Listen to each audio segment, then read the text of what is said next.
அப்போது இந்த முக்குணமயமானவன் இவன், அதில் அந்த முக்குணமயமானவன்னா இப்போ ஒருத்தனை பார்த்தா மகா கோபிஷ்டன் அப்படின்றான். அவனை பார்த்தா இவர் மகா கோபிஷ்டர், இவரா மகா காமுகன், இவனா பயந்தங்கொள்ளிட்டான் அப்படின்னு சொல்கிறான். எதனா அந்த குணங்களை வச்சு அவனை அடையாளப்படுத்துகிறான் இல்லையா?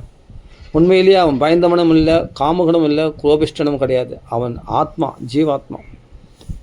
தன்னை ஒரு பேர் சொல்லி, நான் இந்த அம்மாவுக்கு புள்ள, இந்த அப்பாவுக்கு புள்ள, இந்த மாதிரி நான் எப்படிப்பட்ட நான் பக்தன், நான் பாமரன், நான் மூர்க்கன், நான் பண்டிதன் அப்படின்ற வேதங்கள்லாம் தன்னை எதையை வச்சு அடையாளப்படுத்திக்கிறான்? குணங்களை வச்சு, அதே சமயத்தில் அந்த தேகத்தை வச்சு, பேர்களை வச்சு, தனக்குற தகுதிகளை வச்சு அடையாளப்படுத்திக்கிறான். அவ்வளோ அவ்வளோ இந்த மாயை போட்டு போகிற அனர்த்தமாக இப்படிப்பட்ட அனர்த்தங்கள்லாம் இந்த ஜீவன் மேலே திணிச்சு அதான் திணிக்கிறது, அதான் ஆரம்பிக்கிறது. இப்படி ஆரம்பித்து அவனை இல்லாத பாடுபடுத்தி பல பிறவிகளாக, கோடிக்கணக்கான ஜென்மங்களாக நம்மளை இப்படி ஏமாற்றினே இருக்குது அந்த மாயை. தெரியுமா? பகவான்கிட்ட சக்தியை பெற்றுக்கொண்டு இந்த மகா மாயை அப்படி இந்த ஜீவனை பல வழியில் அஜ்ஞானத்தில் இப்படி புரட்டி எடுக்கிறாளாம். நிம்மதி இல்லாத பண்ணுறான். அதுதான் இங்கே அழகாக சொல்கிறார். இதெல்லாம் ஞான திருஷ்டியில் வியாசாச்சாரியார் பார்க்குறாரு. இப்படி எல்லாரையும் பந்தப்படுத்தி பாபத்துக்குள்ளாக்கி பாபத்தை செய்யும்படி தோன்றது எல்லாம் அந்த மாயை தானே. அனர்த்தங்களை உண்மையான அர்த்தம் என்ன? அனர்த்தத்துக்கு எதிர்பார்த்தம் என்னென்னா அர்த்தம் என்னென்னா உண்மையான புருஷார்த்தம் என்ன? இந்த ஆத்ம லாபத்தை அடையிறது தான். அந்த ஆத்ம லாபத்தை அடையாதபடி அனர்த்தத்தை இந்த பண லாபத்தையும் தன லாபத்தையும் அப்படின்னா இந்த வீடு மனைவி மக்கள் இந்த அனர்த்தங்களெல்லாம் அர்த்தம்ன்று கற்பித்து நம்மளை இப்படி ஏமாத்துறாளாம் மாயை. அழகாக சொல்கிறாருங்க, யயா சம்மோகித, அப்படிப்பட்ட மோகத்தை உண்டு பண்ணி ஜீவனை இந்த முக்குணமயமான மாயில் இப்படி சிக்க வைக்கிறாளே இந்த மாயாதேவி. யயா சம்மோகித ஜீவ ஆத்மானம் திரிகுணாத்மகம் பரோ அபி மனுதே அனர்த்தம். ஆனால் இவைகளுக்கு அப்பாற்பட்டவன் இந்த ஜீவாத்மா, இந்த முக்குணங்கள் உட்பட்டவன் கிடையாது. இவைகள் அப்பாற்பட்டவன் பரமாத்மா கிருஷ்ணன் போல ஆனந்தமாக இருக்க வேண்டியவன். ஆனால் அனர்த்தத்தை கற்பித்து தத்கிருதம் சாபிபத்தியதே, அப்படி அனர்த்தமாக சிந்திக்க வச்சு இவனை பந்தப்படுத்துக்கிறாள் இந்த மாயை அப்படின்னு நம்மளை ஜாக்கிரதை படுத்துறார். இதெல்லாம் படிக்கணும். இதெல்லாம் அப்போது இந்த அனர்த்தம் போக்குறதுக்கு என்ன வழி அப்படின்னா அனர்த்த உபசமம் சாக்ஷாத் பக்தி யோகம். அது நேரடியாக பகவானிடத்தில் செலுத்தக்கூடிய பக்தினால்தான் டைரெக்டாக ஒரே அடி இந்த தபஸு பண்ணுறது, தியானம் பண்ணுறது, இதெல்லாம் சுற்றி வளைச்சி மூக்கு தோடுற மாதிரி. ஆமாம், தயவுசெய்து அதான் சொல்கிறேன், ஞான விசாரம் பண்ணுறேன், நேற்று நான் தள்ளிட்டு அப்பாலமாக நான் கண்டுபிடிச்சிடுறேன். இதெல்லாம் என்னென்னா சுற்றி வளைச்சி மூக்கு தோடுற மாதிரி. இதெல்லாம் போகாத ஊருக்கு போகிற பாதை. நான் அன்னமய சரீரம் இல்லை, பிராணமய சரீரம், மனு, இதெல்லாம் என்றைக்கு நீ விசாரம் பண்ணி என்றைக்கு நீ பகவான் அடிக்குது டைரெக்டாக அடி ஒரே கிருஷ்ணா உன் நாமத்தை சொல்கிறேன், உனக்கு பக்தி பண்ணுறேன், டைரெக்டாக பகவானிடத்தில் அடி. சாக்ஷாத் பக்தி யோகம். அது பகவானிடத்தில் நேரடியாக செலுத்தக்கூடிய பக்தினால்தான் இந்த மாயை அப்படியே துண்டாக கழட்டி விட முடியும். அப்படியே இந்த மாயை என்ற போர்வையிலிருந்து நம்ம விலகி அப்படியே நம்ம ஆத்மா அப்படியே பிரகாசிக்கும். அப்படியே தங்கம் போல் நல்லா பொன் புடமிடப்பட்டு அப்படி தங்கம் ஜொலிக்குது பாருங்கள். அப்படி பிரகாசிக்கும் இந்த ஆத்மா. அப்படி ஜோதி, இந்த ஆத்ம ஜோதியானது பிரகாசிக்கும். அதுக்கு ஒரே வழி என்னென்னா கிருஷ்ண பக்தி டைரெக்டாக பண்ணுறது தான். இந்த சுற்றி வலிச்சு முகத்தோடு தான் இந்த தபஸ் பண்ணுறது, தியானம் பண்ணுறது, ஆத்ம விசாரம் பண்ணுறேன், சாஸ்திரங்களை படிக்கிறேன், நான் அங்கே போகிறேன், இங்கே போகிறேன், கோயிலாக போய் பகவானை தேடுறேன், இதெல்லாம் வேலைக்கு ஆகாது. டைரெக்டாக சாக்ஷாத் பக்தி, சாக்ஷாத்னா நேரடியாக பகவானிடத்தில் செலுத்தக்கூடிய பக்தி தான் இந்த அனர்த்தத்தை அப்படியே துண்டாக வெட்டியது. இந்த நான் உடம்பு, இந்த முக்குணமான மாய்க்கு உட்பட்டவன் அப்படின்ற இந்த அனர்த்தத்தெல்லாம் அடியோடு துண்டாக வெட்டி எறியக்கூடியது. இது வியாசாச்சாரியர் சொல்கிறார். அப்போ இதை போகிறதுக்கு என்ன வழி அப்படின்னு பார்த்தா பரோ அபி மனுதே அனர்த்தம் தத்துவம் சாபியது அனர்த்த உபசமம் சாட்சாத்து பக்தி யோகம் அதோக்ஷஜே. ஆனால் இவர் தெரிஞ்சுக்கிட்டார் வியாசாச்சாரியார், ஆனால் மக்களுக்கு தெரியாது. அந்த மக்களுக்கு தெரிய வைக்கிறதுக்கு தான் என்ன பண்ணுறார், லோகஸ்ய அஜானதோ, உலக மக்கள் அறியாமல் இருக்கிறார்களே, அதனால் வித்வாம்ஸ் சக்கரே அவர்களும் தெரிந்து கொள்ளட்டும் என்று என்ன பண்ணார், சக்கரே என்ன செய்தார், சாத்வத சம்விதாம், இந்த பாகவதத்தை எழுதி கொடுத்தாரு நமக்கு. புரிஞ்சுக்குங்க.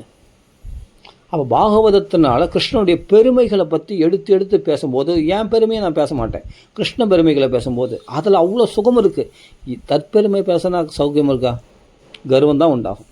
அதில் சௌக்கியமாக இருக்காது. கர்வம் இருக்கிற இடத்துல எப்படி சௌக்கியம் இருக்கும்? தற்பெருமை பேசினா கர்வம் தான் அதிகமாகும், சௌக்கியம் கிடைக்காது. அது ஒரு கர்வமாக இருக்கும், திமிராக இருக்கும்.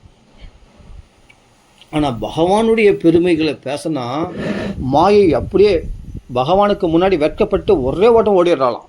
கண்ணுக்கு முன்னாடி நிற்க மாட்டான். பகவான் இருக்கிற இடத்துல மாயை இருக்காது. எப்போ கிருஷ்ண பரமாத்மா தலையில் தூக்கினாரோ அப்போ விலங்கு கட்டுகள்லாம் வசுதேவர் கிருஷ்ண பரமாத்மாவை கூடையில் தூக்கின உடனே இந்த கட்டுகள்லாம் பட்டு பட்டு பட்டுன்னு விட்டு போச்சு. கைகள் விலங்கு கால் விலங்கு எல்லாம் விட்டு போச்சு. கதவுகள்லாம் தன்னாலே பட்டால் பட்டால் பட்டால்னு திறந்தது. அங்கே இருக்கிற காவலாளிகள்லாம் அப்படியே மோகிச்சு பகவானுடைய ஒரு கடாட்சத்தினால் மோகிச்சு கீழே வந்துட்டாங்க. இவருக்கு யமுனை வழிவிட்டது. எல்லாமே இவருக்கு மழையில் ஆதிசேஷன் கொடைபிடிச்சிது. எல்லாமே அனுகூலமாக அமையும். எல்லாமே அனுகூலமாக அமையும். பகவானை தூக்கி தலைமையில் வச்சு கொண்டாடு. தயவுசெய்து மாயை தலைக்குள்ள வச்சு கொண்டாடின உடனே என்னாச்சுன்னா அந்த யமுனை வழிவிட்ட யமுனையானது இவர் வெளியே அந்த மாயை தூக்கின்னு வந்த பிறகு அது மூடிடுச்சு. அது பிறகு கதவுலாம் தன்னால் சாத்தி கொள்ளப்பட்டது. அது பிறகு விலங்குகள்லாம் கைகள் கால்களில் ஏற்றப்பட்டது.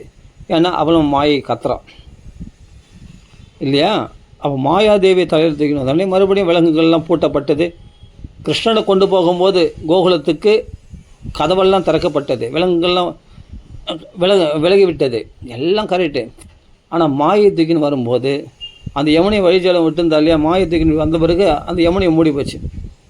அஜ்ஞான ஆவர்த்தம். அது பிறகு கதவு தன்னாலே சாத்திக்கிச்சு. அது பிறகு விலங்குகள்லாம் கைகளை கால்களை தன்னாலே பூட்டி கொண்டது வசுதேவருக்கு. அப்புறமா அந்த தூங்கின அந்த காவலெல்லாம் எழுந்துட்டு குழந்தை பிறந்துச்சுன்னு போய் கம்சன் இடத்துல சொல்கிறேன்.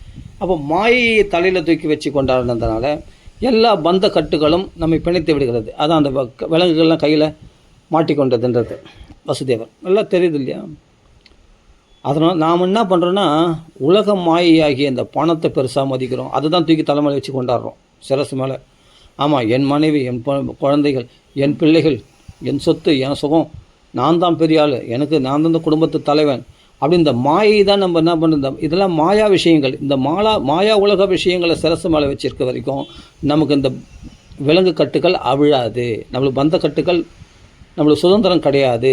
நாம் பிணைக்கப்பட்டே இருப்போம். யாருக்கோ ஒன்று அடிமையாக நம்ம வேலை செய்து கொண்டிருப்போம். அடிமைகளாக நாம் ஏதோ கட்டுப்பட்டு நாம் உழைத்து கொண்டிருப்போம். சுதந்திரமாக இருக்க முடியாது. எப்போ பகவானுடைய பெருமைகளை இந்த உலக மாயை, பணம், பொருள், புகழ், சொத்து பத்து எல்லாமே இதெல்லாம் செகண்டரி தான், பகவானு தான் பிரதானம் அப்படின்னு அவனை சிரசு மேலே வச்சு கொண்டாடும் போது ஆசையை விட்டவனாக, பகவானத்திலே ஆசை பற்றி கொண்டவனாக, நமோ அகிஞ்சன வித்தாய, கிஞ்சித்து கூட உலக விஷயங்களில் ஆசை அற்றவனாக, அதுதான் அகிஞ்சன. கிஞ்சித்னா கொஞ்சம் கூட இல்லாமல், அகிஞ்சன மொத்தமாக இந்த உலக ஆசைகள் விட்டவனாக, கிருஷ்ணனையே சொத்தாக நினைத்தவன். நமோ அகிஞ்சன வித்தாய. அப்படியேப்பட்ட பக்தர்களுக்கு சொத்தாக இருப்பவனே, பக்தர்களே சொத்தாக உடையவனே, அப்படியேப்பட்ட பகவான். அப்போது யார் அப்படி பகவானை தூக்கி தலைமையில் வச்சு கொண்டாடுறாங்களோ அவர்களுக்கு இந்த அனர்த்தங்கள்லாம் உபசமமாயிடுமா. இப்படிப்பட்ட நான் இந்த உடம்பு, இந்த முக்குணமயமானமாய், இந்த உடலுக்கு உரியவன், இந்த குடும்பத்துக்கு உரியவன், நான் பெரிய பணக்காரன், பணத்தை சம்பாதிக்கணும், அதுதான் முக்கியம், இதுதான் முக்கியம், மற்றதெல்லாம் உனக்கு முக்கியமாக இது வரைக்கும் தோன்றனா கிருஷ்ணனை முக்கியமாக நினைக்காத வரைக்கும். கிருஷ்ண கதைகளை கேட்டு பாகவதரோடு பழகி அந்த கிருஷ்ண அனுபவத்தில் நல்லா சுவைச்சிட்டா, அப்பா அப்பா அப்பா அப்பா அப்பா இவ்வளவு சாந்தியா, இவ்வளவு சந்தோஷமா இந்த கிருஷ்ண கதைகளை பேச பேச என்னமோ ஒரு ஆனந்தமாக இருக்குது. நாங்கள் மகாபாரத கதை பேசுவோம் பாருங்கள், அப்படி பேசுவோம். இந்த அபிமன்யு வத காலத்தில் வதம் பண்ண பிறகு அதுக்கப்புறமா அந்த ஜெயத்ரதனை வதம் பண்ணுறதுக்கு கிருஷ்ண பரமாத்மா சூரியனை சக்கராயத்தினால் மறைச்சி அந்த அர்ஜுனுக்கு வெற்றி தேடி கொடுத்து அந்த கதையை வேறு அவ்வளோ அது என்ன பற்றில அவ்வளோ ஆனந்தமாக இருக்கும்.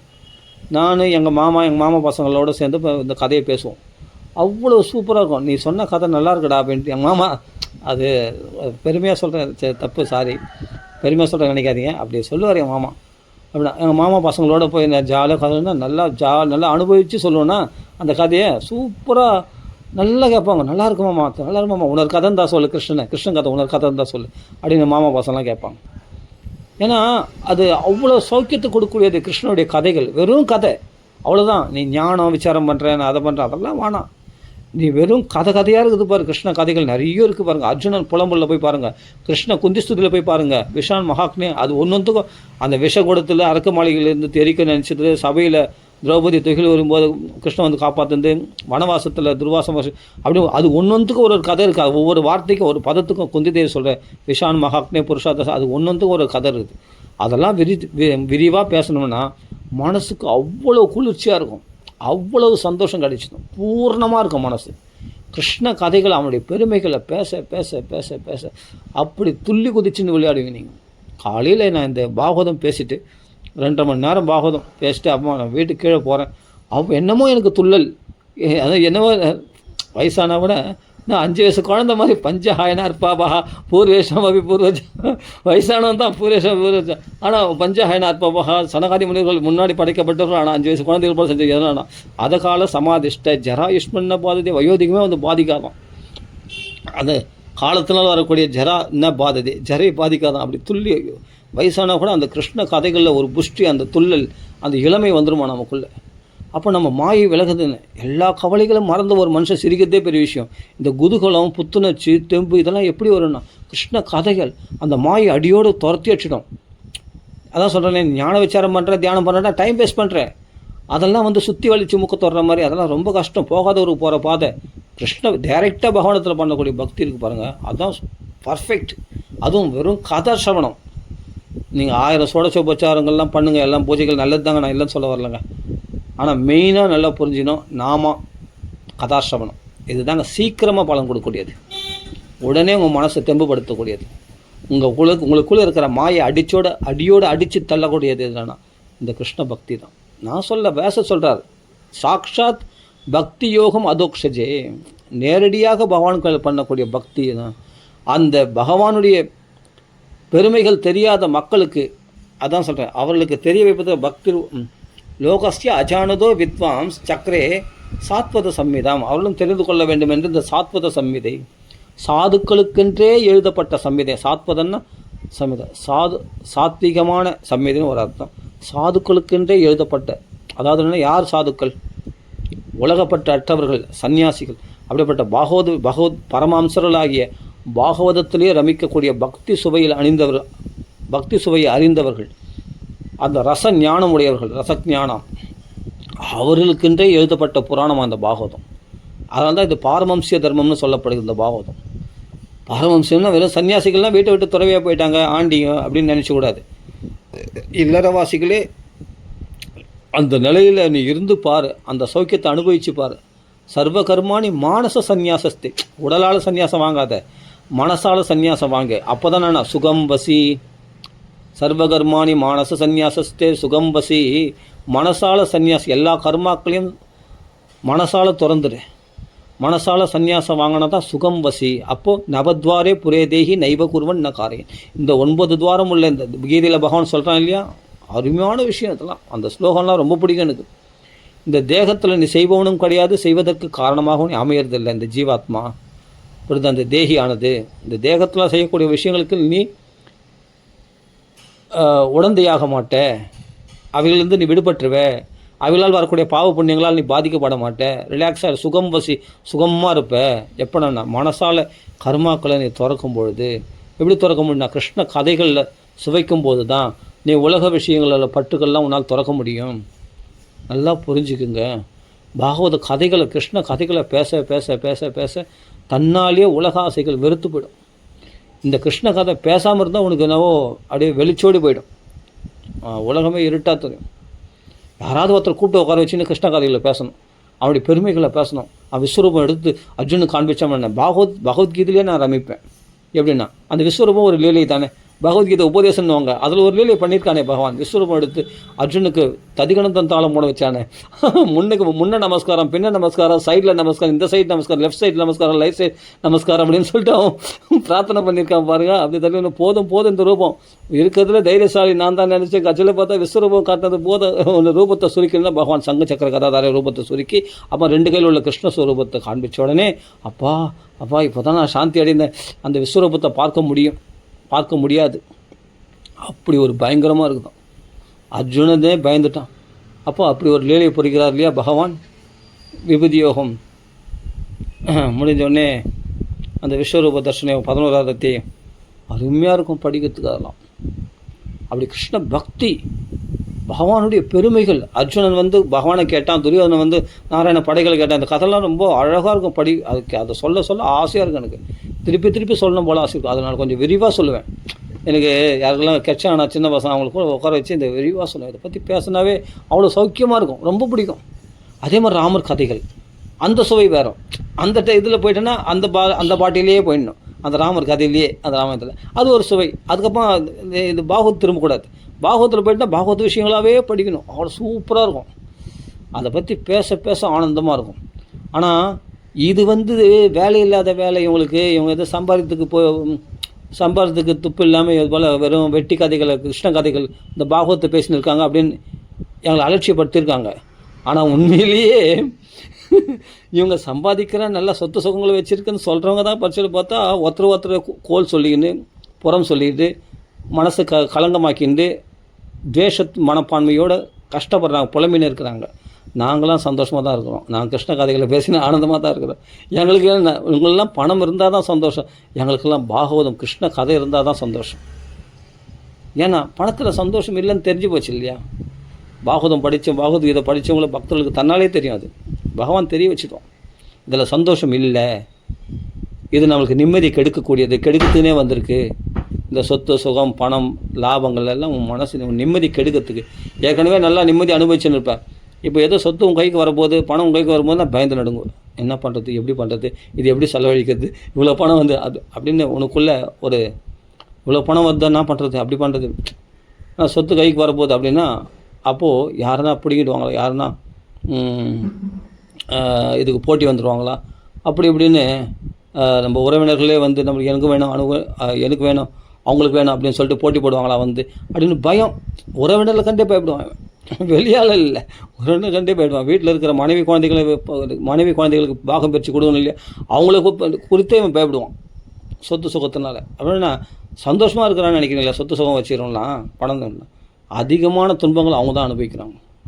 ஆனால் இங்கே வெட்டி கதை பேசுகிறேன்னு சொல்கிற இந்த பாகவதம் பற்றி பேசுகிறாங்க, கிருஷ்ண கதைகள் பேசுகிறாங்க, அவங்க வெட்டி கதையாக பேசுகிறாங்க. அவர்கள் தான் புவி பாவுகாக, பூமியில் வாழ தெரிஞ்சவர்கள், அவர்கள் பாவனமானவர்கள், அதாவது பரிசுத்தமானவர்கள், அந்த பாவத்தை அனுபவிக்க தெரிஞ்சவர்கள். அவங்கள கிருஷ்ணன் நல்லா காப்பாற்றுவான். ஏன்னா கிருஷ்ண பக்தியில் கிருஷ்ண கதைகளை பேசினவர்கள் கிருஷ்ண பாதுகாப்பில் தானே இருக்காங்க. அவங்க கோவிந்த புஜகுப்தாய் பகவானுடைய அரவணைப்பில் இருக்கிறதுனால தானே இப்படி கிருஷ்ண கதைகளை பேசி ரமிக்க முடியும் அவங்களால. மற்றவங்களாம் ரமிக்க சொல்லுங்க பார்க்கலாம். கிருஷ்ண கதைகள் சுலபமாக தான். இப்போ நான் சொல்கிறது ஈஸியாக சொல்லிட்டேன். யாராவது பேசணும், அடப்பாப்பா இது கிருஷ்ண கதை பேசினா என்ன வரும், ஏன்னா வேலை வெட்டிக்கு போனால் ஒரு 10 ரூபா பணம் வரும், அதை சொல்லு.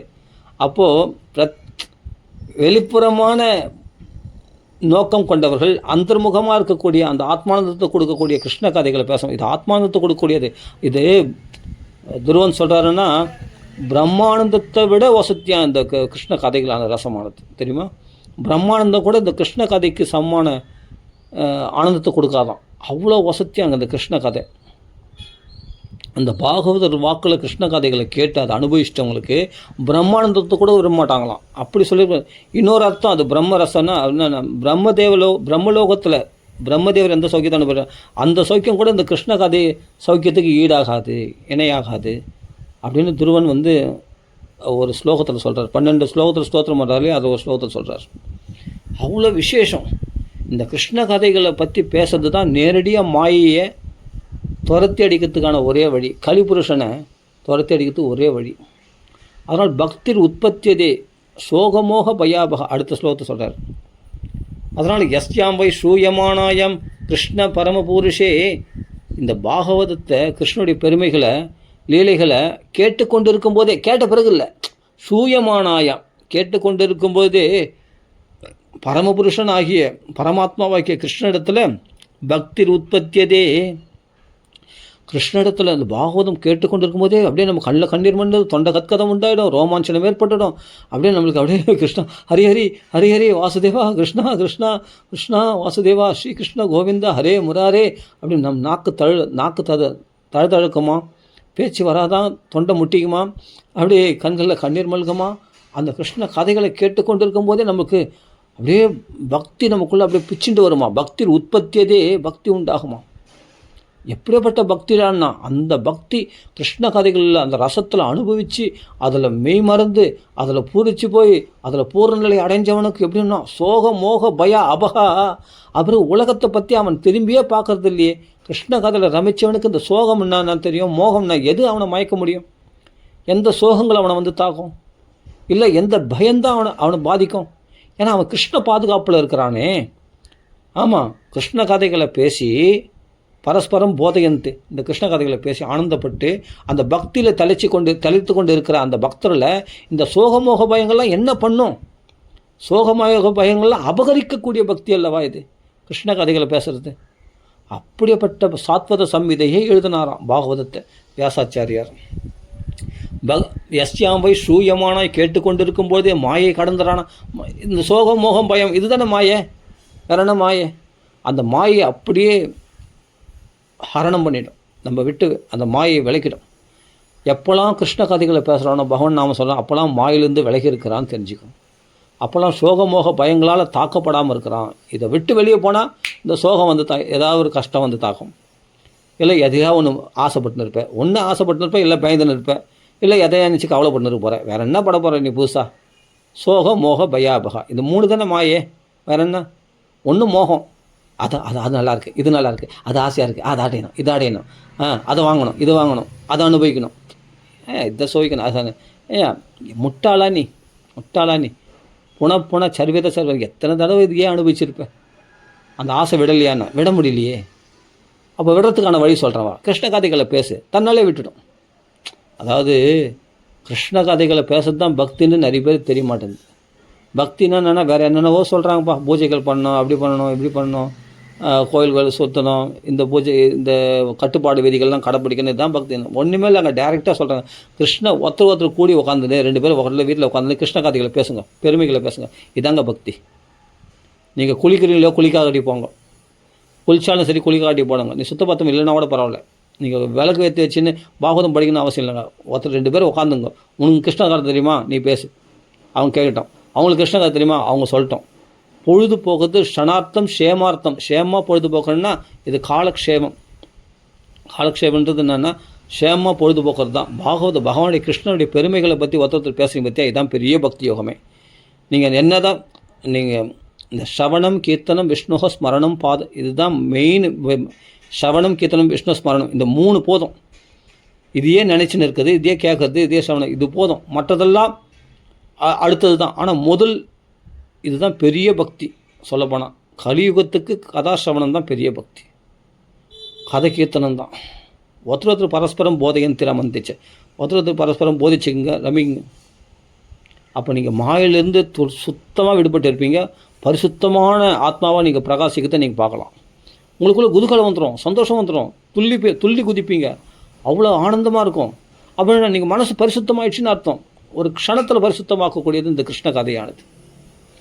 ஆமாம், அதெல்லாம் மக்களுக்கு தெரியினதுக்காக தான் வியாசாச்சாரியர் இந்த பாகவதத்தை இதை கேட்டுக்கொண்டிருக்கும் பாகவதத்தை நமக்கு எழுதி கொடுத்தார். இந்த கேட்டுக்கொண்டிருக்கும் போதே நமக்குள்ள சோகமோக பயங்கள்லாம் போக்கக்கூடிய பக்தி உண்டாகுமா.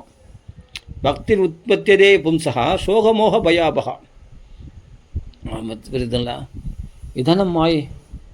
ஒன்று எதையாவது நினச்சி கவலைப்பட்டு இருப்போம், இல்லை எதையாவது நினச்சி பயந்துன்னு இருப்போம். ஐயோ அவங்களால நாயிடுமோ, இவங்களால நாயிடுமோ, இல்லை எதுக்காவது ஆசைப்பட்டேன், அது கிடைக்குமா, இது கிடைக்குமா, அவ்வளோ கிடைக்குமா, பணம் இவ்வளோ கிடைக்குமா, எதையாவது நினச்சி ஆசை, இந்த மோகம், அதில் மயங்கிறது. இந்த 3 தானேங்க மாயை. இது அடியோடு போக்குறதுக்கு நான் கிருஷ்ண கதைகளை உட்காந்து பேசுகிறது தான். இதுதான் நான் அனத்த உபசமம். இந்த அனத்தமாக தப்பான்னு நினைக்கிறேன் பற்றியா, நான் அந்த உடம்பு இந்த தேக கேகாத்ம விஸ்மிருதி. வீட்டை மறந்துடுவானா, உடம்பை மறந்துடுவானா, உடம்புல நோய்களை மறந்துடுவானா. கிருஷ்ண கதையில் உட்காந்துட்டு மெய் மறந்து கேட்கும்போது எல்லாத்தையும் போக்கக்கூடியதான் இந்த பாகவத கதை. அவ்வளோதான் கிருஷ்ண பெருமைகளை பேசுறது. அதனால தான் சொல்கிறேன், சூயமானாயம் யஸ்யாம்பை சூயமானாயம் கிருஷ்ணே பரமபூருஷே. கிருஷ்ண பக்தி நீ தனியாக பண்ணணும். நான் சாதனைகள் பண்ணி கிருஷ்ண பக்தி எனக்குள்ளே வர வச்சு, அதெல்லாம் நடக்காது. ஒருத்தர் பரஸ்பரம் கிருஷ்ண கதைகளை பேசுங்க. கிருஷ்ணனுக்கு ரொம்ப பிடிக்கும், உனக்கு கிருஷ்ணனுக்கு உனக்கு ரொம்ப பிடிக்கும். கிருஷ்ண பிரியம் சகல கல்மஷ நாசனம் ச முக்தியேக ஹேதுமிக பக்தி விலாசகாரி சந்த கதானகமிதம் பிபதாதரேன தீர்த்தேன பரிசீலன சேவையா கிம் லோகே தீர்த்த பரிசீலனை சேவை. ஏன் தீர்த்த யாத்திரை கஷ்டமான சாதனைகளை பண்ணுறீங்க? தீர்த்த யாத்திரை அந்த கோயிலுக்கு போகிறேன், இந்த கோயிலுக்கு போயின்னு உட்காந்து அழகாக சாதுக்கள் வாக்கள் பாகவத கதையை அப்படியே வர்ஷிப்பாங்க. அப்படியே காது நிறைய தொன்னைகளை காதில் அப்படியே நிரப்பிக்குங்க. நிறச்சி ஹிருதயத்தில் அப்படியே இந்த 4 வயிறுன்னு சொல்லுவாங்க இல்லையா, மாடு சாப்பிட்றது, அதை மாடு சாப்பிட்றது, அப்புறம் எடுத்து அசை போடுறது, அப்புறம் மறுபடியும் உள்ளுக்கு தள்ளுறது, அப்புறம் ஜீரணாக்குது. இப்போ 4 வயிறுன்னு சொல்லுவாங்க மாடுக்கு. அது மாதிரி இந்த பாகவத்தை கேட்டு கேட்டு அப்படியே அசைப்படணும், தனியாக ஸ்மரண பக்தி, அப்படியே ஆனந்தப்படணும். அப்போது இந்த மாயிலேருந்து நீ விடுபட்டு இருக்கிறத நீ பார்க்கலாம். கிருஷ்ணனுடைய பாதுகாப்பில் இருக்கிறத நீ உணரலாம். கிருஷ்ணனுக்கு ரொம்ப சந்தோஷமாயிடும், உன்னை ரொம்ப பிடிச்சிடும், உன்னையே உன்னை விடவே மாட்டான் பகவான். அவன் என்ன, பகவானை நீ விட மாட்டேன். ஏன்னா இதில் சுவை கண்டுட்டல்ல, ருச்சி கண்ட போன விடாது. திருப்பி திருப்பி உபகுகோணம், அந்த ரசத்தில் மெய்மறந்தோம் கிருஷ்ண கதையில். அது என்னவோ தெரில, அது பாலலீலைகளை மட்டும் கேட்டால் தான் சுவைன்னு நினைக்காதீங்க. பாண்டவர்களை பகவான் ரட்சித்ததுக்காக என்னென்னலாம் பாடுபட்டான், எப்படி தூது சென்றான், எப்படி கபட நாடகம்லாம் பண்ணான், அதெல்லாம் பேசினா கூட ரொம்ப கிருஷ்ணனை இப்போ சம்பந்தமான விஷயங்கள் எல்லாமே சச்சிதானந்தமாகிய நித்திய ஆனந்தத்தை கொடுக்கக்கூடியது, சச்சிதானந்த நிலைக்கு நம்மளை உயர்த்தக்கூடியது, அப்படிப்பட்ட பேரானந்த நிலையில் நம்மளை தலைக்க செய்யக்கூடியது. அதை நல்லா புரிஞ்சுக்கணும். அதான் சொல்கிறேன், பக்தி உற்பத்தியதே பும்சா சோகமோக பயமா, அதெல்லாம் கிட்ட கூட வராது. நான் குதூகலத்தில் இருக்கணும், நல்லா சந்தோஷத்தில் மிதக்கிறேன். நான் தான் பாகவத கதைகள் பேசி எனக்கு இந்த சோகமாது பயமாது மோகமாது, நான் தான் இது பகவானுடைய மயக்கத்தில் விழுந்துட்டு, நான் பாகவத்தில் மயங்கி விழுந்திருக்கேனே. அப்போ இந்த உலகமாயி என்னை என்ன பண்ணிட்டேன், உலக கஷ்டங்களை என்ன பண்ணிட்டோம். இந்த சௌக்கியத்துக்கு அதெல்லாம் ஹானி உண்டாகாமல் இருக்குமான்னு நான் ஜாக்கிரதையாக இருப்பேனே தவிர, கிருஷ்ண பக்திக்கு ஹானி உண்டாகாமல் இருக்கணும் இந்த சோகமோக பயங்கள் அப்படின்னு நான் ஜாக்கிரதையாக இருப்பேன். எப்படியாவது கிருஷ்ண பக்தியை பாதுகாக்கணும் அப்படி தான் நினைப்பேனே தவிர, இதுக்கு உட்பட இந்த வெளி விஷயங்களில் நான் ஈடுபடவே மாட்டேன். ஏன்னா அவங்களுக்கு வாழ தெரியல, மற்றவங்களையும் கெடுக்கிறாங்க. இந்த கிருஷ்ண பக்திக்கு போகிறவங்களையும் கிருஷ்ண கதையில் பேசுகிறவங்களையும் கெடுக்கிறாங்க. அப்படிப்பட்டவர்களோட எனக்கு என்ன சகவாசம், அவரத்தில் எனக்கு என்ன மோகம் சோகம் பயம், அவங்கள பற்றி பயம் இல்லை. ஏன்னா என் கிருஷ்ண பாதுகாப்புறான், கிருஷ்ணனுடைய பாதுகாப்பில் இருக்கும்போது எனக்கு பயம் வருமா? பயத்தை உண்டாக்குறோம் ஒருத்தன் வருவானா? இரண்யகசிபே வந்தாலும் பிரகலாத் அந்த பயத்தை உண்டாக்க முடியுமா? அவன் பாட்டுக்கு கிருஷ்ண பக்தியில் வைகுண்ட சிந்தா சபல சேதனம், அந்த கிருஷ்ண பக்தியில் தலைத்து கொண்டு இருக்கிற அவன் கிருஷ்ண கிரகீதாத்மா, கிருஷ்ணனால் கிரகிக்கப்பட்ட அங்கீகரிக்கப்பட்ட பக்தன் அவன். அவனுக்கு இவன் கிருஷ்ணனை பிடிச்சிக்கலையா, கிருஷ்ணன்ற கிரகத்தினால் ஆக்கிரமிக்கப்பட்டு இருக்கான அந்த பிரகலாதன். அப்படி நான் கிருஷ்ணனால் காப்பாற்றப்படுவான இந்த இரண்யகசிபனால் என்ன பண்ண முடியும்? நெருப்பில் போடு, மழை போடு, என்ன இந்த பயம், இவைகள்லாம் பயமுறுத்த முடியும்னு நினைக்கிறீங்களா? பயமே வராது. சோகம் வந்து இவங்களை தாக்குன்னு நினைக்கிறீங்களா? நாரதருக்கு சோகம் தாக்குச்சா? மாதா செத்தது. பகவான் அனுக்கிரகம் மன்யம், பெரிய அனுகிரகம் பண்ணியிருக்கான் பகவான் நினச்சிட்டு போனாராம். அப்படி தோணுமா பாகவதர்களுக்கு? அதெல்லாம் பக்குவம் அடைந்த ஆத்மாக்களுக்கு பாகவத கிருஷ்ண கதைகளை 4 மாதம் கிருஷ்ண கதைகளை கேட்டதுன்னு பலன். தத்ர அன்பகம் கிருஷ்ண கதா பிரகாயதாம், ஒவ்வொரு நாளும் கிருஷ்ண கதைகளை கேட்டதனுடைய பலனாக நாரதருக்கு அப்படிப்பட்ட பக்தி உண்டாயிடுச்சான். இருதயத்தில் பகவான் தெரிய ஆரம்பிச்சிட்டானா, இப்படிப்பட்ட மாற்றங்கள்லாம் ஏற்படும். அதான் பக்தி வந்ததுக்கு அடையாளம். பக்தி வந்ததுன்னா அந்த சோகமோக மோகத்தினால் தாக்கப்பட மாட்டேன், பயத்தினால் தாக்கப்பட மாட்டேன், சந்தோஷமாக இருப்பேன், ஃப்ரெஷ்ஷாக இருப்பேன். இவைகளாக பார்த்துக்கணும். அதான் பக்தி வந்ததுக்கு அடையாளமாக. பக்தி உற்பத்தியதே எஸ் பும்சா, ஒரு மனுஷனுக்கு சோகமோக பயாபகம் அப்படி சொல்கிறார். ஆஹா, இதை பற்றி பேச டைம் ஆகிடும் பொறுத்து. அப்போ இது 60 ஆயிடுச்சு. 3 ஸ்லோகம் தான் சொன்னேன், அதுக்குள்ளே 60 ஆயிடுச்சு. அப்போ தான் சௌனகமா ரிஷிகள் கேட்குறேன், இந்த சாத்வத சம்ஹிதை எழுதி யாருக்கும் கொடுக்காம தன்னுடைய புத்திரராகிய சுகாச்சாரியரே, அது கேட்கறதுக்கு தகுதியுடையவர், பிரம்மனிஷ்டராகிய சுகாச்சாரியரே அந்த பாகவத்தை பருக தகுதியுடையவர் என்பதனால் அது எல்லாருக்கும் குத்துறக்கூடாது அப்படின்னு இந்த பாகவத்தை எழுதி சுகாச்சாரியருக்கு உபதேசம் பண்ணாராம். சம்மிதாம் பாகவதிம் கிருத்வா அனுக்கிருத்திய ஆத்மஜம் சுகம் அத்தியாபயாமாச நிவத்தி நிறுத்தமுனிகை அத்தியாபனம் ஜன்மாத்தியசிய ஏதோ அப்படி பதமாக அத்தியாபன முறையில் சொல்லி கொடுத்து அப்படி கற்றுண்டார் அந்த பாகவதம் முழுவதையும். அப்போ சௌனக மகரிஷிகள் கேட்குறாங்க, சவை நிவத்தி நிர்தா சர்வத்ருபேக்ஷகோ முனிகி கஸ்யவா பிருகதிம் ஏதாம் ஆத்மராம சமப்பியசத்து. அவரோ நிவத்தி நிஷ்டர், அவரோ முக்தாத்மா. யார்? சுகாச்சாரியார். சௌனக மகரிஷிகள் கேள்வி கேட்குறாங்க சூதரிடத்தில். அவரோ முக்தாத்மா, எல்லா உலக விஷயங்களையும் நிவர்த்தி அடைஞ்சவர். அப்படிப்பட்ட சர்வத்திர உபேட்சகோ, எதுலேயும் அபேட்சை இல்லாதவர். அது அபேட்சை இல்லாத நேர் அர்த்தம் தான் உபேட்சகர். அபேட்சை எதுலேயும் ஆசை இல்லாதவர், எல்லாத்தையும் உபேட்சை பண்ணிட்டார். இவைகள்லாம் அசத்தான ஜட வஸ்துக்கள் தானே, இவைகளை போய் ஆசைப்படுறதுக்கு என்ன? இதுதான் சைதன்யம் உள்ளவைகளாக. இதெல்லாம் இந்த பிரபஞ்சமே, பணம் சொத்து சுகம் எல்லாம் ஜடம் தானே. ஜடமான வஸ்துக்களை போய் அவனை ஆசை வைப்பானா? நான் கல்லா நானே ஜடமான வஸ்துக்களில் ஆசை வைக்கிறதுக்கு? சைதன்யம் உள்ளவன் நான், எப்படியாப்பட்ட பகவானுடைய அம்சம் நான். மமைவம்சோ ஜீவலோக ஜீவபூத சனாதனக, நான் சனாதனமானவன், பகவானுடைய அம்சம் நான், சச்சிதானந்த ஸ்வரூபன் நான் அப்படின்னு தன் ஸ்வரூபத்தை உணர்ந்திருந்தாராம் சுகாச்சாரியார். அதான் சர்வத்திர உபேட்சகம். இந்த உலக விஷயங்கள்லாம் எப்போ நீங்கள் தூக்கி தலைமையில் வச்சு கொண்டாடுறீங்களோ அந்த மாதிரி உன்னை போற்றி எடுத்துரும். இந்த பணத்து மேலே ஆசை வச்சுன்னா பணமானது உன்னை ஆட்டி படிக்கும். பெண் மேலே ஆசை வச்சா அந்த பெண் ஆசை உன்னை ஆட்டி படிக்கும். எப்போ இதில் உபேட்சை பண்ணிட்டியோ, சே இதெல்லாம் குப்பை, லோஷ்டவத் ஸ்மிருதம், இதெல்லாம் மண்ணாங்கட்டி சமமானது, இதெல்லாம் சொப்ன கனவுக்கு நிகரானது அப்படின்னு உபேட்சை பண்ணிட்டோ, அது பிறகு அதுவும் பின்னாடி தொழுகின்னு ஓடிடும். ஆமாம், எப்போ நீ அதை உபேட்சை பண்ணிட்டா அவைகள்லாம் உன்னை தேடி வரும். எல்லாமே அப்படி தான். நீ எப்போ அதை பெருசாக நினைக்கிறியோ அது உன்னை அதிகாரம் பண்ணும், உன்னை ஆட்டி படிக்கும். நீ அவைகளை உதாசீனப்படுத்தா அவைகள்லாம் உனக்கு அடங்கி இருக்கும். இந்த தேகத்து மேலேயே ஒரு சின்ன ஜுரம் வந்துச்சுன்னா கூட ஹாஸ்பிட்டலில் ஓடிடும். அதுதான் கூட உபேட்சை பண்ணிட்டு இந்த தேகத்தை, அப்புறமா அது பாட்டுக்கு அது அடங்கியே இருக்கும். நீ சின்ன வியாதி வந்ததுலாம் பெருசாக பாராட்டி அது பெருசாகணும், அப்போ வியாதிஸ்தன் ஆகிடும். அது உடம்புன்னு இருந்தால் இது ரோக மந்திரம் மாத்திரம், நோய் மட்டும் பாவம் எங்கே போகும். அதுக்கு ஏதோ இடம் அதுக்குன்னு ஒரு வீடு வேணும் தங்குறதுக்கு, அதனால தான் நம்ம உடம்பை பயன்படுத்திக்குது. ஏதோ வந்துன்னு போயின்னு இருக்குது, அதை போய் ஏன் லட்சியம் பண்ணுற, அதை உபேட்சை பண்ணிவிட்டு அப்போ தேகாபிமானத்தை விட்டுட்டு நான் நல்லா தான் இருக்கேன், சௌக்கியமாக இருக்கேன். அது நோய் வந்தபோது அதை பற்றி இல்லை. இப்போ காஞ்சி மகாபெரிய மாதிரி, ரமண மகரிஷி மாதிரி அந்த இதெல்லாம் அந்த நோய்கள் அதெல்லாம் கவலைப்படலை. அவங்க பாட்டுக்கு பிரம்மானுபவத்தில் இருந்தாங்க, எப்போவும் கிருஷ்ண பக்தியில் இருந்தாங்க. அப்போ நோய் அலட்சியம் பண்ணால் அது வரும், அது தன்னாலே போயிடும். நீ மருந்தேற்றுக்க வேணாம், தன்னாலே மகான்களுக்கெல்லாம் வரது தெரியாது, போகிறது தன்னாலே போயிடும். ஏன்னா எவ்வளோ விஷயங்கள், எவ்வளோ மகாத்மாக்களை பற்றி சொல்ல முடியாதனால.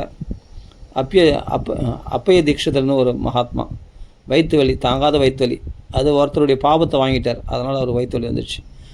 அப்போது ஒரு ராஜா பேசும்பொழுது அந்த வயிற்று வலி வச்சுன்னு பேச முடியாது. அந்த வயிற்று வலி என்ன பண்ணார், எடுத்து தர்ப்பைகளில் வச்சிட்டார். அந்த தர்ப்பை துடிச்சுன்னு இருக்குது.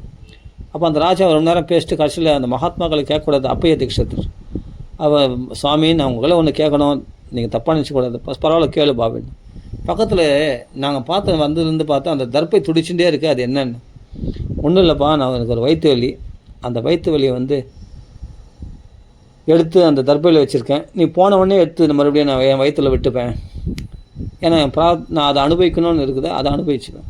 பாருங்கள், ஒரு நோயை கூட தனியாக எடுத்து கழட்டி வெளியே வச்சுட்டாங்களாம். அந்த நோயை வெளியே வச்சுட்டு அந்த தர்ப்பையை வச்சுட்டு அது துடிச்சுன்னு இருக்குதான். அப்போ அந்த ராஜா பார்த்து ஆச்சரியப்படுறார், எப்படியாப்பட்ட மகாத்மா அந்த அப்பைய தீட்சிதர். அப்புறம் மறுபடியும் அந்த நோயை எடுத்து வயிற்றில் விட்டு போகிறான், அதை தான் அனுபவிப்பாரான். அப்பா, மகாத்மாக்கள்லாம் இப்படி இருக்காங்க பாருங்கள். அதான் சொல்கிறேன், அவங்களாம் என்னென்னா அப்படியேப்பட்ட நிவர்த்தி நிரதர், உலக விஷயங்களை நிவர்த்தி அடைந்தவர்கள், உலக ஆசையை அட்டவர்கள். நீ எதெல்லாம் இந்த உலகத்தில் பெருசாக அதெல்லாம் உபேட்சை பண்ண. கோடிக்கணக்கான சொத்து பணம் இருக்குங்க, ஐயோ போயிடுமே, கோடிக்கணக்கான பணமாச்சு, இது ஏன் சொத்தாச்சு, ஏன் பணமாச்சு, ஐயோ யாருன்னா அபகரிச்சிட்டாங்களோ, அவங்களுக்கு போயிடுமா, போகும்போது அப்படி விட்டு பாருங்க, ரிலாக்ஸ் ஆகிடுவீங்க. அந்த துறக்கிற மனப்பா அந்த உபேட்சை பண்ணிட்டீங்கன்னா, இதெல்லாம் இங்கே பாகவத்தில் சொல்லி கொடுக்குது நம்மளுக்கு எல்லாமே. எவ்வளோ நிறைய பாயிண்ட்ஸ் இருக்குது பாகவத்தில், செம்ம மெசேஜ் இருக்குது. ஆமாம், ஃபுல் மீல்ஸு தான் நம்மளுக்கு. அழகாக பாகவத்தில் செம்மையாக என்ஜாய் பண்ணலாம். வாங்க, நான் என்னால் முடிஞ்சது, எனக்கு தெரிஞ்சதை நான் சொல்கிறேன். நீங்கள் மற்ற 4 பேருக்கு எல்லாருக்கும் பரப்பி விட்டுருங்க, எல்லாருக்கும் ஷேர் பண்ணிட்டுங்க. எல்லாரும் சந்தோஷம். லோகஸ்ய அதான் நிச்சயசாய லோகஸ்ய, உலகத்தில் எல்லாரும் இதிலிருந்து விடுபட்டோம், இந்த மாயிலிருந்து விடுபட்டோம், எல்லாரும் சந்தோஷத்தை அனுபவிக்கிட்டோம். ஆமாம், எல்லாருக்கும் மங்களங்கள், ஸ்வஸ்தேன மகத்து, அதிகமான மங்களங்கள் அவங்களுக்கு உண்டாகட்டும், மனசில் குதூகலம் உண்டாகட்டும், சந்தோஷம் உண்டாகட்டும், ஆத்மாவில் ரமிக்கிட்டோம். எல்லாருக்கும் இந்த உதவி பண்ணுங்கள். ஆமாம், என்னால் முடிஞ்சது நான் பண்ணுறேன் உங்களுக்கு. யாரெல்லாம் வாங்க, ஃபுல் மீல்ஸ் தான், நல்லா ஃபுல் கட்டுக்காட்டலாம் அந்த பாகவத்தில். அப்படி இருக்கும் விஷயங்கள்லாம். அப்போ என்ன பெரிய பெரிய மெசேஜ் சொல்லும் பாகவத்தில். உபேட்சை பண்ணி பாருங்கள், நீங்கள் உங்களை தேடி அது வரும். நீங்கள் தேடி போனீங்கன்னா, விரும்பி போனால், ஒரு பழமொழி கூட சொல்லுவாங்க, விரும்பி போனால் விலகி போகும், விலகி போனால் விரும்பி வரும். இதெல்லாம் குப்பை, உன் காலுக்கடியில் இருக்கணும் இதெல்லாம். காலில் அதான் உத்தான பாதன் என்ன பண்ணனா, காலில் இருக்க வேண்டியது தலையில் வச்சுட்டானா, சுருச்சி தீக்கு தலைமையில் வச்சுட்டான். சுனிதி எவமாக ஓரம் கட்டிட்டான். சுனிதினா நீதியாக நடக்க, சுருச்சினா ருச்சிமாக இருக்கும், அதாவதுனா இச்சைமாக இருக்கும். அது தீக்கு தலைமையில் வச்சுக்கினான். யார் சுருச்சியை தீக்கி சிம்மாசனத்தில் உட்கார வச்சுட்டானா உத்தான பாதன்.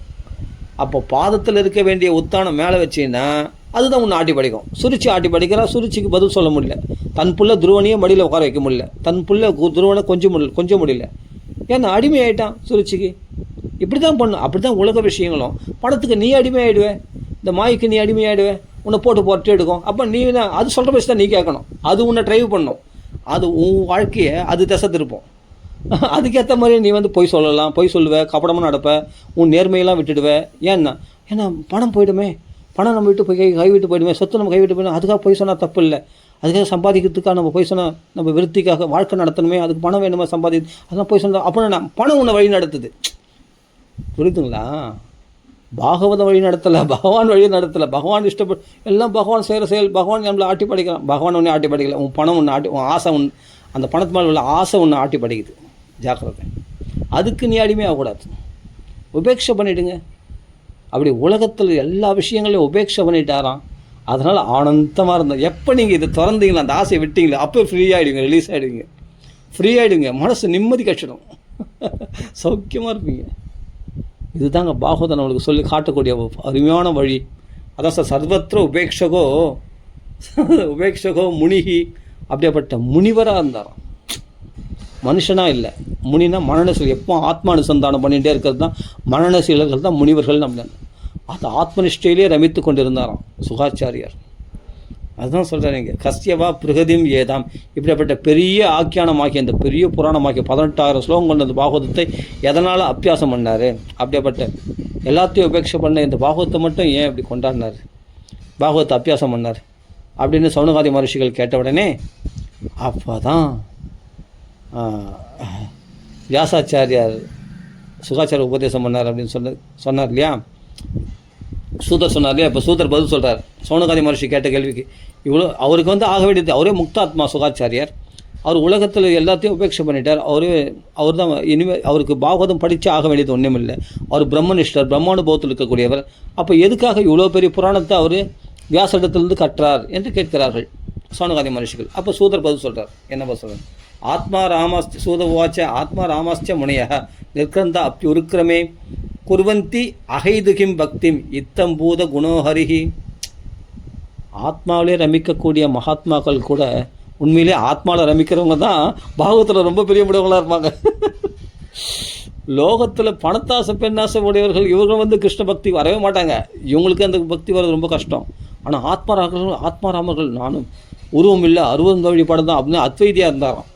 அத்வைதினா இறைவனுக்கு உருவம் இல்லை, எல்லாம் பிரம்மஜோதி, எல்லாம் பிரம்மஸ்வரூபம், சர்வம் பிரம்மமயம், பிரம்ம சத்திய ஜெகத்மித்தி அப்படின்னு சஞ்சாரம் பண்ணியிருந்தாராம் யார்? சுகாச்சாரியார். அப்படியேப்பட்ட ஒரு சஞ்சாரம் பண்ணியிருக்கும் போது அப்போ மனசு பரிசுத்தமாக இருக்கும். எல்லாம் பிரம்மமாக தன்மயதையா, எல்லாம் தன்மயமாக பார்த்துட்டு போனார் இல்லையா. இந்த உலகம் எல்லாம், இந்த மரமும் நானும் ஒன்று, அகம் பிரம்மாஸ்மி தத்துவமசி. அப்படிப்பட்ட மகா வாக்கியங்களுக்கு இணங்க அதை அனுபவமாக ஸ்வானுபவம் அதை அனுபவமாக கொண்டவரான் சுகாச்சாரியார். அப்படி எல்லாமே பிரம்மஸ்வரூபம் பார்க்குறதுன்னு பெரிய விஷயம். அந்த நிலையை சித்திச்சிட்டான். அப்போ அதை விட ஒரு நிலை மேலே ஒன்று இருக்கானா, அதுக்கு மேலே ஒரு நிலை இருக்கான். அதுதான் பாகவத நிலை. அப்போ பிரம்மானுபவத்தில் தரித்து கொண்டு இருக்கிற, ஆத்மாவில் ரமித்து கொண்டு இருக்கிற அவருக்கு அப்போது தனிக்காட்டு ராஜாவாக சஞ்சரித்து கொண்டு இருக்கும்பொழுது அப்போ என்ன சொன்னால், எங்கேயோ 2 ஸ்லோகங்கள் காதலை விழுந்துதான். இந்த பாகவத ஸ்லோகம் இவர் புத்ரான்னு பின்தொடர்ந்து போனதே அதுக்கான பாகவதம் கொடுக்கறது தான். ஆனால் அவர் போயிட்டார். ஆனால் யாரோ இவருடைய இந்த பாகவத ஸ்லோகத்தில் யாரோ 2 பேர் எடுத்து படிச்சுன்னு அதை ஸ்லோகத்தை திருப்பி அனுசந்தானம் பண்ணியிருக்காங்க. அந்த 2 ஸ்லோகத்தை, அந்த 2 ஸ்லோகத்தில் காதலை விழுந்த உடனே ஆத்மாவில் ரமிக்கக்கூடியவர் இந்த பாகவத்தில் ரமிக்க ஆரம்பிச்சிட்டார் சுகாச்சாரியார். அருமையாக அந்த கிருஷ்ணனுடைய ரூபலாவண்யம், பர்காபீடம் நடவரவபு கர்ணையோ கர்ணிகாரோ பிப்ரத் வேணும் ஜடரபடையோ அப்படின்னு அந்த வைஜெயின் திஞ்ச மாலாம், அந்த கிருஷ்ணனுடைய ரூபலாவண்யம் வித்தியஸ்த பாதனாக, அப்படிப்பட்ட கோடி மன்மத லாவண்யனாக, ஹரிச்சந்திர சச்சிதனாக, புல்லாங்குழல் ஏந்தியவனாக, மயில்பிலி அணிந்தவனாக, ராதா வல்லவனாக, அப்படிப்பட்ட கிருஷ்ணன் அந்த அழகாக அப்படியே சுறுசுறான கேசங்களோடு, அப்படியே கருவிழிகள், அந்த கதுகதுப்பான கண்ணங்கள், எள்ளுப்பு போன்ற நாசி, கோவை பழம் போல உதடு, முல்லைப்பூ போன்ற பற்கள், அப்படிப்பட்ட சங்கு போன்ற கழுத்து, 3 ரேகைகள் கொண்டது, கழுத்தில் 10 திக்குள்ள டால் அடிக்கிறது தான் கௌஸ்துப ரத்தனம். அப்படியே அழகாக அப்படி கிருஷ்ணனுடைய ரூபத்தை பார்த்த உடனே இப்போ என் ஹிருதயத்தில் கிருஷ்ணன் தெரிகிறான். அப்படியே புல்லாங்குழல் ஏந்திய வித்தியஸ்த பாதனா கிருஷ்ணன் தெரிகிறான் எனக்கு. அப்படி ஆனந்தமாக அந்த ரூபத்தில் அப்படியே மயங்கிட்டாராம் யார்? பிரகதிம் ஏதத்து, இந்த பெரிய ஆக்கியானத்தை பயிலத்துக்கு தகுதி ஆகிட்டாராம். யார்? சுகாச்சார். யார்? ஆத்மாராமர் கிருஷ்ணராமர் ஆகிட்டார் அவர். கிருஷ்ண பக்தியில் அப்படியே தெளிச்சு அந்த ரூபலாவண்யத்தில் அப்படியே மெய் மறந்து அந்த ஆத்மாராமரில் பிடிக்கிறது தான் பகவானுடைய வேலையேவான். இல்லறவாசிகள் அடப்போப்பா, இல்லறவாசிகள் பக்தர்களை பிடிக்கிறது ஒரு வேலை. பக்தர்கள் தான் நம்மளுக்கு வசப்பட்டே இருக்காங்களே. இந்த சோகம் தாசோகம்ன்றவங்களை விட்டுட்டு சோகம், நான் அகம் பிரம்மாஸ்மி, நான் பிரம்மமாக இருக்கிறேன், அப்படியேப்பட்டவங்களை பிடிக்கிறது தான் பகவான் நோக்கமாக. அப்போது இறைவனுக்கு உருவம் இல்லை, பிரம்மஜோதின்னு ரமிக்கிறேன், அவங்களுக்கு தான் பகவான் கண்ணை காட்டி மயில் பிள்ளையை காட்டி மயக்கி அவங்கள தன் பக்தர்களாகவே மாற்றிடுவோம். அதான் பகவானுடைய வேலையாகும். அவங்கள கைப்பிடிச்சி அந்த துறவிகளை சன்னியாசிகளை கைப்பிடிச்சி வெளிக்கிறது தான் பகவானுடைய வேலையாகும். அதனால் என்ன பண்ணுறோன்னா சுகாச்சாரியரை பிடிச்சி இழுத்துட்டான்.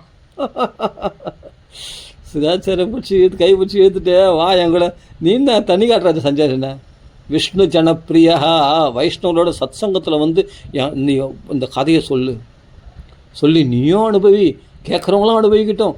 ஆனந்தமாக நிறைய பரிசுத்து உன்னால் கரையேறி வந்திருக்கு. 7 நாள் தக்ஷன்ற பாம்பால் மரணம் அடைப்பா, அவன்லாம் மோட்சம் அடைய செய். உன்னால் பல ஜீவனுக்கு கரையேறணுமா? நீ மட்டும் மோட்சம் அடைந்தது போதுமா? நீ மட்டும் ஆத்மாராமனாக இருந்தால் போதுமா? நீ மட்டும் மோட்சம் அடைஞ்சால் போதுமா? அப்போ உன்னால் பல இப்படியாப்பட்ட ஆத்மாராமனுக்கு பாகவதம் சொன்னால் அந்த பாகவதத்தை எப்படி கட்டியாக பிடிச்சிப்பான்.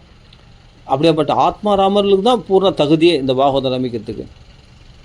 உலக ஆசைகள் உடையவர்கள் பாகவத்தை ரமிப்பாங்களா? கிருஷ்ண பக்தி பண்ணுவாங்களா? அவங்க தான் உலக ஆசைகள் உழக்கூடியவர்களாச்சே. ஆனால் ஆத்மாராமர்கள்லாம் இவங்க கிட்ட வந்துட்டாங்க, பகவான் கிட்ட வந்துட்டாங்க. இன்னும் கொஞ்சம் பக்திக்கு வந்துட்டா முடிஞ்சு போச்சு. அது பக்திக்கு வராத வரைக்கும் அத்வைதம், இறைவனுக்கு உருவம் இல்லை அருவம் அப்படின்னு சொல்லிட்டு இருப்பாங்க. அப்படியேப்பட்டவங்கள பகவான் எப்படின்னா கைப்பிடிச்சி இருக்கிறான்னா, உருவந்தி அகைதும் பக்தி இத்தம்பூத குணோஹரிஹி, பகவானுடைய குணங்களை கேட்ட உடனே அந்த அகோபகியம் ஸ்தனகாலகூடம் அப்படி பகவான் காலகூட விஷத்தை கொண்டு வந்து கொல்ல நினச்சி அவளுக்கு கூட மோட்சத்தை அனுகிரகம் பண்ணானே, மோட்சஸ்வரூபியாகிய பகவான் அப்படின்னு அந்த கதைகளை கேட்ட உடனே, அவனுடைய குணங்களை கேட்ட உடனே, பகவானுடைய ரூபலாவந்தத்தில் கேட்ட உடனே அப்படியே மயங்கி போயிட்டாராம். அப்படியே மனசு கொள்ளை கொண்டு போட்டுதான். அந்த கிருஷ்ணனுடைய குணங்களில் மயங்கி அப்புறம் பாகவதம் எங்கே பாகவதம் அப்படின்னா, அந்த 2 குழந்தைகள் யாரோ அந்த பாகவதம் 2 ஸ்லோகங்கள் பாராயணம் பண்ணியிருந்தாங்களே, இது யார் எங்கே இருக்குது இந்த ஸ்லோகங்கள்லாம் அப்படின்னா, உங்கள் அப்பா கையில் தான் இருக்குது, வியாசாச்சாரியர்கள். ஓ, பாகவதம் பெரிய கிரந்தம். அந்த 18,000 ஸ்லோகத்தில் 2 ஸ்லோகம் தான் நான் சொன்னோம். 18,000 ஸ்லோகமா? ஆமாம், முப்பாக்கள் இருக்குது போ. உடனே ஓடினார், அப்பா சொல்லி கொடுப்பா, மொத்த பாகவத்தையும் சொல்லுப்பா, அருமையாக இருக்குப்பா, ஒரு ஸ்லோகமா டேஸ்ட்டாக இருக்குப்பா அப்படின்னு சொல்லி, நீ ஃபுல் மீல்ஸ் தான் ஃபுல்லாக சாப்பிட வேண்டியது தான், 18,000 ஸ்லோகமாக சாப்பிட வேண்டியது தான் அப்படின்னு சொல்லி ஃபுல்லாக வியாசாச்சாரியத்திலேருந்து அபியாசம் பெற்றுக்கொண்டார். அத்தியாபன முறையில் அப்படியே பதமாக சொல்லுப்பா, அப்படியே அனுகிரகம் மாற்றத்தினாலே அனுகிரகம் பண்ண முடியும் வியாசாச்சாரியருக்கு. இப்போ ஜெய்மினி வைசமணர் போன்றவர்கள்லாம் வேதங்கள் அப்படியே அனுகிரகம் மாற்றத்தினாலே உடனே தெரிய வச்சிட்டார். அது வேணாமா, இது பாகவதம் வந்துட்டு அப்படி சொல்லாத, அப்படி அனுகிரகம் பண்ணாது அப்படியே. ஏன்னா இவர் பகவான் தானே, பகவான் எப்படி வேதத்தை பிரம்மதேவருக்கு ஸ்பரிக்கும்படி செய்தார் அப்படி செய்த முடியும் வியாசரால்.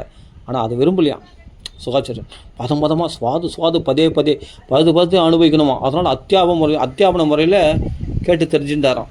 அப்படி கிருஷ்ண குணங்களில் மனசு கொள்ளை கொண்டது, அபகரிக்கப்பட்டதான் அவர் மனசு.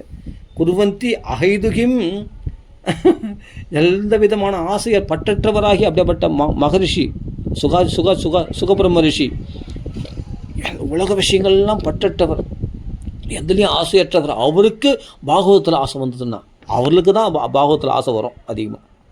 உலக ஆசைகளை விட்டவங்களுக்கு தான் பாகவதம் ரொம்ப சுவையாக இருக்கும். அதான் சொல்ல, வாழ்க்கையில் ரொம்ப நொந்து நூலாக போய் எல்லாம் வெறுத்து போய் பல விஷயங்களில் போய் ஏமாந்து போனவனுக்கு தான் பாகவதம் சொன்னால், அப்பா மயிலிறகால அப்படியே இந்த ஆயில்மெண்ட்டு போட்டு இந்த காயத்தை ஆற்றுற மாதிரி இருக்குதுப்பா, மயிலிறகால அப்படியே வருடுற மாதிரி இருக்குது, சுகமாக இருக்குது. தயவுசெய்து இன்னும் கொஞ்சம் நேரம் சொல்லலாம் அந்த கிருஷ்ண கதைகளை, அப்படி பெருமைகளை ஒன்று நேரம் போய் கேட்டுக்கிட்டே இருந்த போல இருக்கா ஆசை. எனக்கு இதான்ப்பா ஆறுதலாக இருக்குது. பகவான் இந்த ஏன்னா வாழ்க்கையில் யாரையோ நம்பி ஏமாந்தான், பொண்ணும் பொருள் இழந்துட்டான், வாழ்க்கையில் நொந்து போயிருக்கான், ரொம்ப கஷ்டப்பட்டான் வாழ்க்கையில். நம்மளுக்குன்னு ஒரு வழி இருக்கா அப்படின்னா அவங்களுக்குன்னே பாகவதம் கதவு திறந்து வச்சுக்கிட்டான். உங்களுக்கு ஆறுதல் சொல்கிறதுக்குன்னே, உங்களுக்கு ஆறுதல் கொடுக்கறதுக்குன்னே, உங்களுக்கு பாதுகாப்பு கொடுக்கறதுக்குன்னே கிருஷ்ணா இருக்கிறானா. உலகத்தால் இப்படி ஒதுக்கப்பட்டவர்களுக்கு பகவானுக்கு ரொம்ப பிடிக்குமா. நீ உலகத்தால் ஒதுக்கப்பட்டவனா, அவன் எனக்கு வேண்டியவன், அவனை தான் எனக்கு முதல் போகணும்.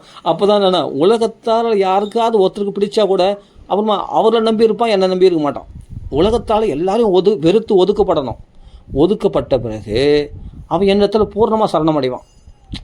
ஏன்னா உலகத்தில் போனால் அவனை யாரும் சேர்த்துக்க மாட்டாங்களே. அவன் பைத்தியக்காரன், அவன் பழகி தெரியாதவன், பார்க்கறதுக்கு எப்படி இருக்கான், அசிங்கமாக இருக்கிறான் பார்க்கறதுக்கு கரையில்னு. இவனை பார்த்தா யாருக்கும் பிடிக்கும். உறவினர்கள் இப்போ கட்டின மனைவி கூட இவனை பார்த்தா பிடிக்காது. உறவினால் வெறுத்து ஒதுக்கப்பட்டான். அவன் தான் பகவானுக்கு ரொம்ப ஊனமா. அப்போ உலகத்தால் ஒத்தரால் கூட ஆதரிக்கப்படக்கூடாது. எல்லாரும் வெறுத்து ஒதுக்குனா தான். இப்போ நம்மளுக்கு யார் இப்போ இவன் எங்கே போவான்? இவன் தஞ்சை மாளிகத்தை எங்கே போவான்? எல்லாம் கைவிட்டாங்க. என்ன பண்ணுவான்? கிருஷ்ணன் தான் கதின்னு வருவான். மாம் ஏகம் சரணம் ரஜா அப்படின்ட்டு வந்துடுவான். பகவானை சரணாகதி அடையிட்ட பிறகு இனிமேல்ட்டு ஆபத்துக்கு பகவானுடைய அனுகூலமாகிட்டான். பகவான் அனுகூலம் பண்ண ஆரம்பிச்சிட்ட உடனே அப்போ எல்லாரும் அனுகூலமாவான். ஆனால் அவன் முன் வாழ்க்கையை நினச்சி பார்ப்பான். நம்ம கஷ்டப்படும் போது இவரெல்லாம் யாரும் வரல. யாரும் இன்றைக்கி பகவான் அனுகூலமானவொடனே இவரெல்லாம் வந்து ஓட்டிக்கிறாங்க. பத்தியா, நம்மளுக்கு செல்வம் வருது, புகழ் வருது, மாலை மரியாதை வருது, நம்மளை உயர்ந்த ஆசனத்தை உட்கார வச்சு உபன்யாசம் பண்ண சொல்கிறாங்க. என்னெல்லாம் பண்ணுறாங்கப்பா இப்போ. எல்லாம் பகவானுடைய கிருபை அல்லவா? பகவான் ஏன்னா இதே உண்மத்த மூக சடவத்து இது பைத்தியக்காரன்னு ஒதுக்கின உலகம்தானே இதே சுகாச்சாரியரே. உண்மத்தை அது பைத்தியம், செவடன், குருடன் அப்படின்னு ஒதுக்கின உலகம்தான். கஜசாக்வையே அப்படி அஸ்தனாபுரத்தில் அப்படி சஞ்சரிச்சாரா எல்லாம் பைத்தியம். சின்ன பசங்களாம் வந்து கிண்டல் பண்ணி கேலி பண்ணின்னு பின்னாடி வந்து தான் சின்ன பசங்களாம் வரும். அங்கே வருதும் பாருங்கள். அந்த பரிஷத்து மகாராஜாக்களை வரும்போது அப்படி தான் அந்த சின்ன பசங்களாம் வந்து தான். ஆனால் இவர் பெரிய மகாத்மான்னு நிறைய பேர் தெரியாதான். யார்? சுகாச்சாரியார் 16 வயசு யுவாவாக சஞ்சரித்து கொண்டார். பெண்கள்லாம் இவருடைய அழகு பார்த்து வாங்கி பின்னாடி வந்தாங்களாம் சில பெண்கள்லாம். பாகவத்தில் வருது இதெல்லாம். ஆனால் அவர் இந்த பாகவத்தை பெற்றுக்கொண்ட பிறகும் அவர் பேர் திகம்பரராக சன்னியாசி அப்படியே தான் இருந்தார். ஆனால் இவருடைய பெருமை நிறைய பேர் தெரியாது. ஆனால் தெரிஞ்ச மகாத்மாக்களுக்கு இவர் வந்தவொடனே எழுந்து நின்றுட்டாங்களாம் எல்லாமே. வசிஷ்ட, விஸ்வாமுத்திர போன்ற யுக கணக்கில் வாழ்கிற ரிஷிகள், பிரம்ம ரிஷிகள், தேவ ரிஷிகள், ராஜ ரிஷிகள் எல்லாரும் எழுந்து நின்றுட்டாங்களாம். பரிசுத்த மகாராஜா எழுந்து வரவேற்கிறானா. அவருக்கு அர்க்கிய பாத்தியங்களை கொடுத்து அவர் பூர்ணகுமம் கொடுத்து வரவேற்கிறானாம். யார்? பரிசுத்த மகாராஜன் சுகாச்சாரியர். அப்போ தான் அந்த பெண்கள் பின்னாடி வந்த அந்த பெண்கள் கிண்டல் பண்ணி பரிகாசம் பண்ணி வந்த அந்த பசங்கள்லாம் பயந்து ஓடி போச்சான். ஐயோ இவர் யாரோ பெரிய மகாத்மா போல இருக்கே, நம்ம இவர் போய் அவமானப்பற்றி சொல்லி ஒரே வட்டம் ஓடி போச்சான் அந்த குழந்தைங்க. ஏன்னா மகாங்கள் சபிச்சுட்டு போகிறாங்க அப்படின்ட்டு. அப்படியேப்பட்ட தன் பெருமையை மறைச்சுண்டு அப்படி சஞ்சரிக்கக்கூடிய சுகாச்சாரியார் இந்த பாகவதத்தை பெற்றுக்கொண்டு எதுக்காக பாகவத்தை கற்றுக்கொண்டாருன்னா இங்கே சொல்கிறார் பாருங்கள். ஹரேர் குண ஆக்ஷிப்த மதில் பகவான் பாதராயணிகி. பாதராயணா பேட்டர்னாக வரக்கூடியது தான். அதாவது பாதராயணருடைய பிள்ளை பாதராயணி அப்படின்னு சொல்லக்கூடியது. அது என்னென்னா வியாசருடைய புத்திரர். அது ஹரேனுடைய குணங்களால் அபகரிக்கப்பட்ட சித்தமுடையவராகிய அப்படிப்பட்ட சுகாச்சாரியார் இந்த பாகவதம் முழுவதையும் கிரகிச்சு இந்த கதைகளில் ரமித்து அதை ஆனந்தப்பட்டு இது யாருக்காவது சொல்லிக்கணுமே, இது இப்போ எனக்கு ஆசையாக இருக்கு இல்லையா உங்களுக்கெல்லாம் சொல்லிக்கணும்னு. அது மாதிரி யாருக்காவது சொல்லணும். எவ்வளோ பெரிய விஷயம் நம்ம தெரிஞ்சு வச்சுருக்கோம், என்ன பண்ணுறது இதுன்னு யாருக்காவது சொல்லிக்கணும்னு அந்த ஆசையில் போய் ஹரேர் குண ஆக்ஷித்த மதிகை விஷ்ணு ஜனப்பிரியா. தேன் சிந்திருந்தால் தேன் வண்டுகள் தன்னாலே வரும், சக்கரை சிந்திருந்தால் எறும்புகள் தன்னாலே தேடி வரும்.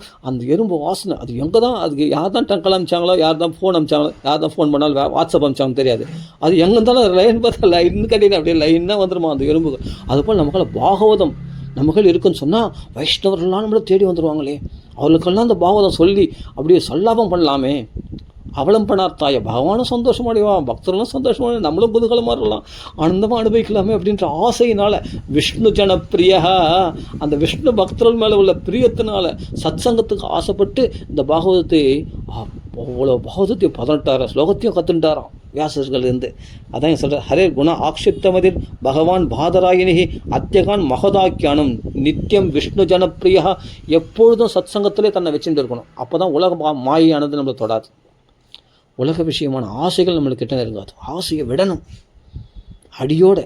அப்போ தான் கிருஷ்ண பக்தியில் பகவானத்தில் ஆசை பற்றி கொண்டால் உலக ஆசை தன்னாலே விட்டு போயிடும். அதில் கொஞ்சம் ஆசை வந்தால் கூட கிருஷ்ண பக்தி நம்மளுக்கு கெட்டுப்படும். கொஞ்சம் விஷம் கலந்துட்டால் கூட பாலுக்கு எப்படி கெட்டு போதோ அப்புறம் இந்த பக்தியானது கொஞ்சம் உலக ஆசை உள்ளே வந்துச்சுன்னா கூட பக்தி கெட்டுப்படும், களங்கமாயிடும். அதுதான் பேச்சார். பகவானுடைய பக்தி அப்படியே களங்கமற்ற தூய பால் போல் அப்படியே ஆனந்தமாக இருக்கும், அனுபவமாக இருக்கும். கிருஷ்ண கதைகளை பேசும்போது அவன் பெருமைகளை பேசும்போது குதூகலமாயிடும். இப்போ எனக்கே குதூகலமாக தான் இருக்குது. அதெல்லாம் இல்லை சோக மோக பயத்தெல்லாம் அடியோடு போக்கக்கூடியது, உற்சாகத்தை உண்டாக்கக்கூடியது, சந்தோஷத்தை உண்டாக்கிடக்கூடியது அப்படியேப்பட்ட கிருஷ்ண பக்தி இது. அதான் சொல்கிறேன் அத்தியகான் மகதாக்கியானம், பெரிய ஆக்கியானம். ஆனால் பெரிய புராணமாக தெரியலையும் அவருக்கு. ஆனந்தமாக இருந்ததான். மொத்த ஸ்லோகத்தையே கேட்டு தெரிஞ்சுக்கிட்டாராம். அப்படி மகதாக்கியானம், இவ்வளோ பெரிய மகதாக்கியானத்தை நித்தியம் விஷ்ணு ஜனப்பிரிய வைஷ்ணவர்களுக்கு தான் பிரியமுள்ளவராக ஆகிட்டாராம் சுகாச்சாரியர். வைஷ்ணவர்களை தனக்கு பிரியமுள்ளவர்களாக ஆக்கிக்கொள்ள ஆசைப்பட்டு நித்தியமாக எப்பொழுதும் வைஷ்ணவர்களை பக்கத்தில் வச்சுக்கிறதுக்கு என்ன வழினா, பாகவதத்தை கற்றுண்டா தான் எப்பொழுதும் பாகவதத்தை பேசிக்கலாம், சொல்லிக்கலாம், இந்த பக்தர்களோட அவர்களோட சல்லாபம் பண்ணலாம் அப்படின்னு ஆசையினால் வியாசாச்சாரியர் வந்து பாகவத்தை அத்தியாபன முறையில் அடைந்தார், பெற்றுக்கொண்டார். டைம் ஆயிடுச்சு இல்லை? சரி. அப்போ சௌனகாதி மகர்ஷிகள் கேட்டாங்க இல்லையா, பரிஷத்துக்கும் ராஜாவுக்கும் சுகாச்சாரியருக்கும் எப்படி சம்பாஷணை ஏற்படுதுன்னு. இப்போ அந்த கதையை சொல்ல தொடங்க போகிறார். எங்கே பாரதம் முடிகிறதோ அங்கே தான் பாகவதம் தொடங்குறது. அது அப்புறம் பார்க்கலாமா? நம்ம கொஞ்சம் கொஞ்சமாக அனுபவிக்கலாம், கொஞ்சம் ஜாலியாக அப்படியே இன்ச்சாக பதமாக ஸ்லோகமாக அனுபவிக்கலாம், ஜாலியாக என்ஜாய் பண்ணலாம். இல்லை நம்ம கொஞ்சம் பொறுமையான கூட பரவாயில்ல. இந்த பாகவதம் சப்தாக முறையில் கடவுள்னு சொல்லிட்டு போகிறது வந்து அது எனக்கு என்னவோ மனசு ஆகலை. இப்படி கொஞ்சம் கொஞ்சமாக அனுபவிக்கலாம், ஸ்லோகமாக. மணி இப்போ சரி, இன்னும் கொஞ்சம் நேரம் பேசலாம். பரீட்சுதாதம் ராஜரிஷே ஜென்ம கர்ம விலாபனம். பரிசுத்தனுடைய ஜென்மா, அவருடைய பிறப்பு, அவருடைய கலி நிக்கிரகம் பண்ண வீரதீர செயல்கள், அப்புறமா அவர் எப்படி மோட்சம் சம்ஸ்தாம்ச பாண்டுபுத்திரான் வக்ஷே கிருஷ்ண கதோதயம். இப்படி பாண்டுபுத்திரர்களாக பாண்டவர்கள் கதைகளோடு சேர்ந்து இந்த பரிஷத்தினுடைய கதை, அந்த பரிஷத்து எப்படி மோட்சம் அடைந்தார், அதோடு சேர்ந்து கிருஷ்ண கதைகளும் அடிக்கடி அங்கங்கே உதயமாக போகுது. அதெல்லாம் நீங்கள் கேட்டு அனுபவிக்க போகிறீங்க, நான் சொல்ல தொடங்குகிறேன் அப்படின்னு சூதர் வந்து சௌனகாதி மனுஷருக்கு சொல்ல தொடங்குறார். பாரதம் எங்கே முடியுதோ அங்கே தான் பாகவதம் தொடங்குறது அப்படி இப்போ சொல்ல ஆரம்பிக்கிறார். ஒரே நிமிஷம்.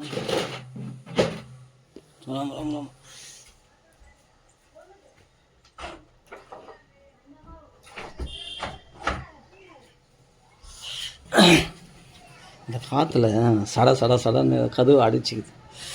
சரி, அதாவது யதா மிருதே கௌரவ சிஞ்சயானாம் வீரேஷ்பதோ வீர கதிம் கதேஷு. போர்க்களத்தில் சத்திரியர்கள் உயிரை விட்டார்களோ அவர்களால் சொர்க்கலோகத்தை அடி வரலாம், வீரகதி அடி வரலாம். அது போர்க்களத்தை உயிரை விருது ரொம்ப விசேஷம். புறமுதுகு காட்டாமல் சண்டையில் உயிரை விருது அவர்களால் சொர்க்கலோகம் கிடைக்கும் அப்படின்னு சொல்கிறது. ஆனால் சொர்க்கலோகம்னு நம்ம சொல்கிறோம், ஆனால் பின்னாடி வந்து பாகவத்தில் என்ன சொல்லியிருக்குன்னா, பகவானை தரிசனம் செய்து கொண்டு யாரெல்லாம் உயிரை விட்டார்களோ அவரெல்லாம் மோட்சம் கழிச்சு தான் பகவத் ஸ்வரூபத்தை சாரூபிய முக்தி அடைந்தார்களாம் அப்படி பின்னாடி சொல்லப்படுகிறது. அப்படிப்பட்ட பாரத போரில் வந்து பாண்டவர்கள் வந்து 7 அக்ஷணி சேனை, துரியோதனாதிகள் கௌரவர்கள் வந்து 11 அக்ஷணி சேனைகளோடு வந்தார்கள் சண்டைக்கு. பகவான் கிருஷ்ணன் அவர்களுக்கு பாதுகாப்பாக இருக்கிறான் பாண்டவர்களுக்கு. அவர்களுக்கும் அதிகமான சேனைகள் 11 அக்ஷணி சேனைகள் துரியோதனாதிகளுக்கு துரோணாச்சாரியார் பீஷ்மாச்சாரியர் இவங்கெல்லாம் துணையாக இருக்கிறாங்க. அப்படி போர்க்களத்தில் ஒருத்தர் அடிச்சுண்டு இந்த பக்கம் சேனைகள் அழிந்தது, அந்த பக்கம் சேனைகள் அழிந்தது. எல்லாரும் போன பிறகு எல்லாம் வீரகதி அடைஞ்சிட்ட பிறகு மிருகோதரா கடைசியில் வந்து துரியோதனை மட்டும்தான் எஞ்சி நின்னான். அவனை தொடையெலும்பு முறிக்க வச்சு, கதாயுதத்தினால் தொடையெலும்பு முறித்து அவனை படுக்க வச்சிட்டான். யார்? பீமசேனை. மிருகோதரன்னா ஓனாய் போன்ற வயிறுடையவனா, எவ்வளோ சாப்பிட்டாலும் ஜீரணம் பண்ணிவிடுவானா பீமன், சாப்பாட்டுறாம பீமன். விருக ஊதரம் அப்படின்னா சென்னாய் வயிறு உடையவனா. அப்படின்னா ஓனாய் போல், சென்னாயின்னு சொல்கிறேன், ஓனாய் வயிறுடையவன். அந்த ஓனாய்னா எவ்வளோ எதை சாப்பிட்டாலும் அந்த ஓனாய் சீக்கிரமாக ஜீர்ணிச்சிடும். அதான் இவன் கல்லை சாப்பிட்டா கூட ஜீர்ணிச்சிடுமா பீமசேனை, அப்படி சாப்பிடுவானா. மிருகோதர வித்த கதாபிமர்ஷ பக்னோர தண்டே திருதராஷ்டிரபுத்திரனாகிய துரியோதனை கீழே விழுந்துட்டான். பர்த்து பிரியம் திரௌணிரிதி ஸ்ம பஷ்யன் கிருஷ்ணா சுதானாம் ஸ்வபதாம் சிராம்சி உபாஹரத்து விப்ரியம் ஏவ தஸ்ய ஜிகுப்சிதம் கர்ம விகர்ஹயந்தி. அப்படிப்பட்ட துரியோதனுக்கு பிரியமாக இருக்குன்னு இந்த துரோணபுத்திர அஸ்வத்தாமா என்ன பண்ணால் கட்சியில் ஒரு 3 பேர் தான் எஞ்சி நின்னாங்க. கிருபாச்சாரியார், அஸ்வத்தாமா, அப்படி ஒரு சில பேர், ஒரு இந்த பக்கம் ஒரு 3 பேர், அந்த பக்கம் ஒரு 7 பேர், அவ்வளோதான் நின்னாங்க. மிச்சம் நிறைய பேர் போர்க்களத்தில் போயிட்டாங்க வீரர்கள். அப்போது இந்த அஸ்வத்தாமா என்ன பண்ணால் தொடையெலும்பு முறிக்கப்பட்டு கீழே படுத்து கொண்டு இருக்கிற துரியோதனை போய் சந்திக்கிறான். துரியோதனன் என்ன பண்ணால் அஸ்வத்தாமாவை ஆசீர்வாதம் பண்ணி சொல்கிறான், அப்பா வேணாண்டா, என்னோட கதை முடிஞ்சதுடா, நீ போய் பாண்டவர்களை அனுசரித்து நீயோ பிராமணன், நீ சத்திரியம் கிடையாது, உனக்கு ஆக வேண்டியது என்ன, நீ அவர்களை அனுசரிச்சிரு அப்படின்னு சொல்லியும் கூட கேட்காம விரோத புத்தி. அவங்க அப்பா துரோணாச்சாரியார் தவத்தில் உட்காந்துருக்கும்போது கழுத்தை வெட்டிட்டான் துஷ்டத்யும்னு. இது அவனால் சகிக்க முடியல. அது இல்லாமல் எப்படியாவது அந்த பாண்டவர்களை அழிக்கணும், அந்த பாண்டவை பூண்டே இல்லாமல் பண்ணணும் அப்படின்ற நோக்கத்தில் என்ன பண்ணால், அந்த விரோத பாவத்தோட அந்த பாண்டவருடைய பிள்ளைகளை தூங்கி கொண்டு இருக்கும்போது இரவில் கூடாரத்தில் புகுந்து அவருடைய சிரசை வதம் பண்ணிட்டான். சிரசை வெட்டிட்டான். 5 குழந்தைகளும் தலை போயிருந்தால் எப்படி இருக்கும் திரௌபதிக்கு? அவள் துடிக்கிறான். உபாகரத பப்ரியம் ஏவ தஸ்ய ஜுகுப்சிதும் கர்ம விகர்ஹயந்தி. உண்மையிலேயே துரியோதனுக்கு இது விருப்பமே கிடையாதான். ஏன்னா பாண்டவர்கள் ஏன்னா என் பிள்ளைங்களாம் போயிட்டாங்க, பேரன் பிள்ளைங்க எல்லாம் போயாச்சு. பாண்டவர்கள் வம்சத்தில் யாராவது முளைச்சிருந்தா ஏதோ போயிட்டு போகிறான் துரியோதனன் அப்படின்னு சொல்லி எனக்கு எள்ளும் தண்ணியை இறைச்சா தான் நாங்களாம் கரையேற முடியும். அதனால் சண்டையில் நாங்கள் பாண்டவர்கள் கௌரவர்கள் வேறவே தவிர, ஆனால் வம்சம் ஒன்று தானே, ஒரே வம்சம் தானே. அதனால் எங்கள் குலத்தில் நீ பாண்டவருடைய பிள்ளைகளை அழிக்கணும் போனால் அது யாருக்கு நஷ்டம்? எனக்கு தான் நஷ்டம். அது எள்ளும் தண்ணி அரைக்கிறதுக்கு பிள்ளை எல்லாம் போயிடுவாங்களே. அதனால் வேண்டாம், இந்த சாஸ்திரத்தை காட்டாத, நீயோ பிராமணன் அப்படின்னு அஸ்வத்தாமாவுக்கு சொல்லியும் கூட கேட்காம, துரியோதனன் சொல்லியும் கூட கேட்காம, துரியோதனுக்கு பிரியம் இல்லாமல் இவன் போய் அநியாயமாக தூங்குகிற குழந்தைகளை வெட்டிட்டான், தலையை துண்டாக்கிட்டான். யார்? அஸ்வத்தாமா. உடனே திரௌபதி புலம்பி அழுத உடனே அர்ஜுனன் சொல்கிறான், அம்மா கவலைப்படாத, இன்னும் உன்னுடைய குழந்தைகளுடைய சிரசை வெட்டின அவனுடைய சிரசை நான் கொண்டு வரேன், அந்த சிரசில் உட்காந்துட்டு நீ உன் பிள்ளைகளுக்கு தர்ப்பணம் பண்ணு அப்படின்னு சொல்லி அவன் பாட்டுக்கு அர்ஜுனனானவன் என்ன பண்ண, கிருஷ்ணனை சாரதியாக கொண்டு அர்ஜுனனானவன் கிளம்பி போகிறான். கிளம்பி அந்த அஸ்வத்தாமா எவ்வளோ தொலைவு ஓட முடியும்? சாந்த, அதாவது ஒரு பதம் இருக்குது,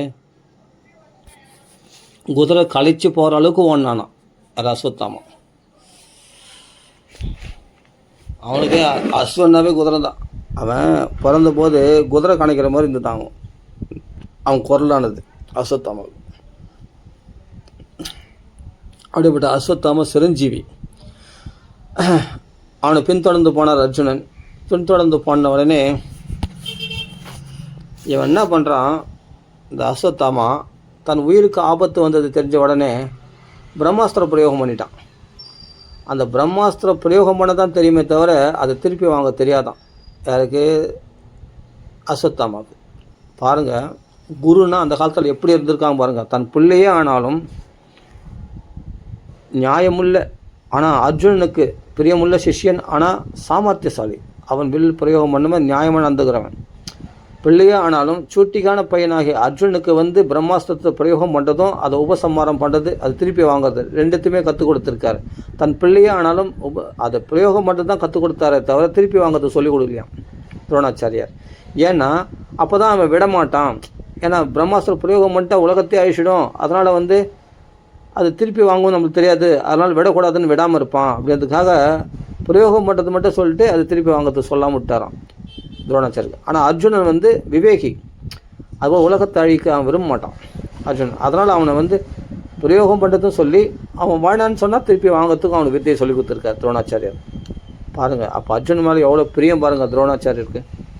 அப்படி இருந்துக்கார். அப்படி இருக்கும்போது இவன் என்ன பண்ணுறான், தன் உயிரை காப்பாற்றி கொள்வதற்காக உலகமே அழிஞ்சாலும் பரவாயில்ல, என் உயிரை காப்பாற்றிக்கணும் அப்படின்ற சுயநலத்தினால அஸ்வத்தாமா பிரம்மாஸ்திர பிரயோகம் பண்ணிட்டான். பிரம்மாஸ்திர பிரயோகம் பண்ண உடனே ஒரே நெருப்பாக, அந்த நெருப்பை பழம்பு கக்கிண்டு திசைகள்லாம் அப்படியே திக்குகள்லாம் எரிந்து கொண்டு பெரிய ஒளிப்பழம்பு, அந்த தேஜஸ், அந்த பிரம்மாஸ்திர தேஜஸானது நெருப்பு தணலை கக்குறதான், உலகங்களே அழிஞ்சிடும் போது பிரளய காலாக்னி மாதிரி அப்படி பெருசாக தீ பரவுதான். அதை பார்த்த உடனே அர்ஜுனன், இது என்ன பெரிய ஒளிப்பழம்பு கிளம்புதே கிருஷ்ணா, இது என்ன, இது அநியாயம், இது என்னன்னு ஒன்றும் புரியலையே அப்படின்னு கிருஷ்ணங்களை கேட்குறான்.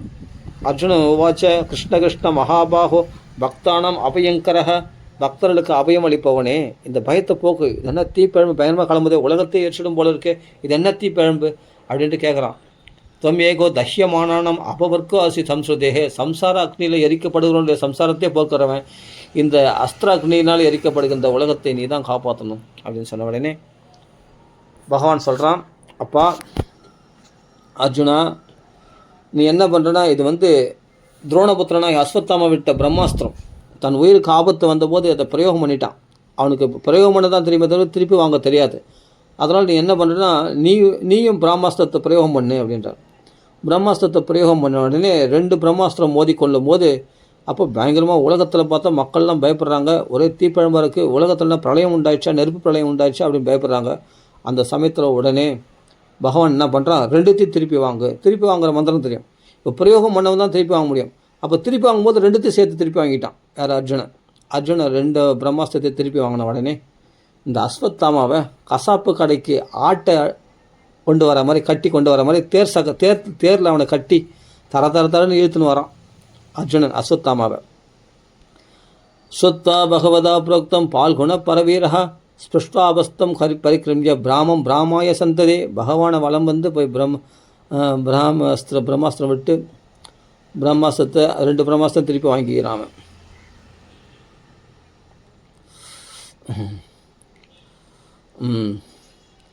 அப்படி பகவானை நமஸ்காரம் பண்ணி தான் எல்லா வேலையும் செய்வான் அர்ஜுனன், கிருஷ்ணனை நமஸ்காரம். அப்படி இருக்கும்போது வழியில் வந்து என்னென்னா வேப்பலை போட்டுனே வரான். யார்? கிருஷ்ண பரமாத்மா. மைனம் பார்த்தாசித்ராதம் பிரம்மபந்து இமம் ஜஹி.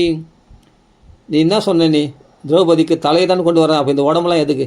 அந்த தலையை மட்டும் தான் கொண்டு வரேன்னு சொன்னேன். அதனால் இவனை வெட்டி போட்டுரு. தலையை மட்டும் கொண்டு போ. இந்த உடம்புலாம் எதுக்கு? உடம்புலாம் கட்டி எதுக்கிட்டு வர ரதத்தில் தேவையில்லாமல் அப்படின்னு சொல்லிட்டு கிருஷ்ணன் சொல்கிறார். அதனால் இவனை வதம் பண்ணிட்டுன்றார். மைனம் பார்த்தார் சசித்ராதும் பிரம்மபந்தும் இமம் ஜஹி. இவன் பிராமணனே இல்லை, பிராமணனுக்கு தகுதியில்லாதவன், பிராமணத்தன்மையை கெடுத்தவன் இவன். ஆமாம், பிரம்மபந்து இவன். குலத்தில் பிராமணனை தவிர குணத்தில் பிராமணன் இல்லை. அதனால் இவனை வெட்டி ஏறி இவனை வதம் பண்ணு அப்படின்னு சொல்கிறார். அனாகச சுப்தான் அவதின் நிஷிபாலகான்னு, அதுவும் இருட்டில் நிராயுதபாணிகளாக இருக்கக்கூடிய குழந்தைகளை, அதுவும் தூங்கும் குழந்தைகளை, கொஞ்சம் கூட ஒரு பாவம் அறியாத அந்த குழந்தைகளை கொண்டுட்டானே இரவில் பாவி இந்த அஸ்வத்தாமா. அதனால் இவனை உடனே இப்போயே வெட்டி ஏறி அப்படின்னு பகவான் அவனை அப்படியே அர்ஜுனனை தூண்டுறார். ஆனாலும் அர்ஜுனன் என்ன பண்ணால் அவனை வெட்ட மனசு வரல. குருபுத்திரன்ற ஒரு மனசு இருக்கு இல்லையா ஒரு பக்கம், அதனால் வெட்டுறதுக்கு மனசு வரல.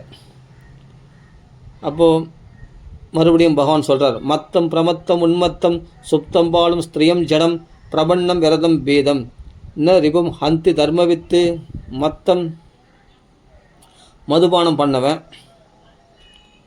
அதே சமயத்தில் கவனக்குறைவாக இருக்கிறவன், பைத்தியம் பிடிச்சவன், தூங்குறவன்,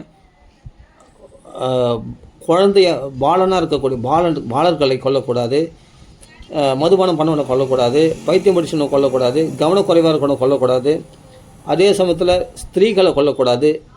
ஜடமாக எங்கேயோ, அதாவது எதையும், அதாவது சண்டைக்கு தயாராக இல்லாமல் ஜடமாக நிற்கிறான் அவனை ஒன்றும் பண்ணக்கூடாது, ஜடமாக இருக்கிறவனை ஒன்றும் பண்ணக்கூடாது, அதே தன்னை சரணமடைந்தவர்களை ஒன்றும் பண்ணக்கூடாது, அது ரதம் இல்லாதவனை வதம் பண்ணக்கூடாது.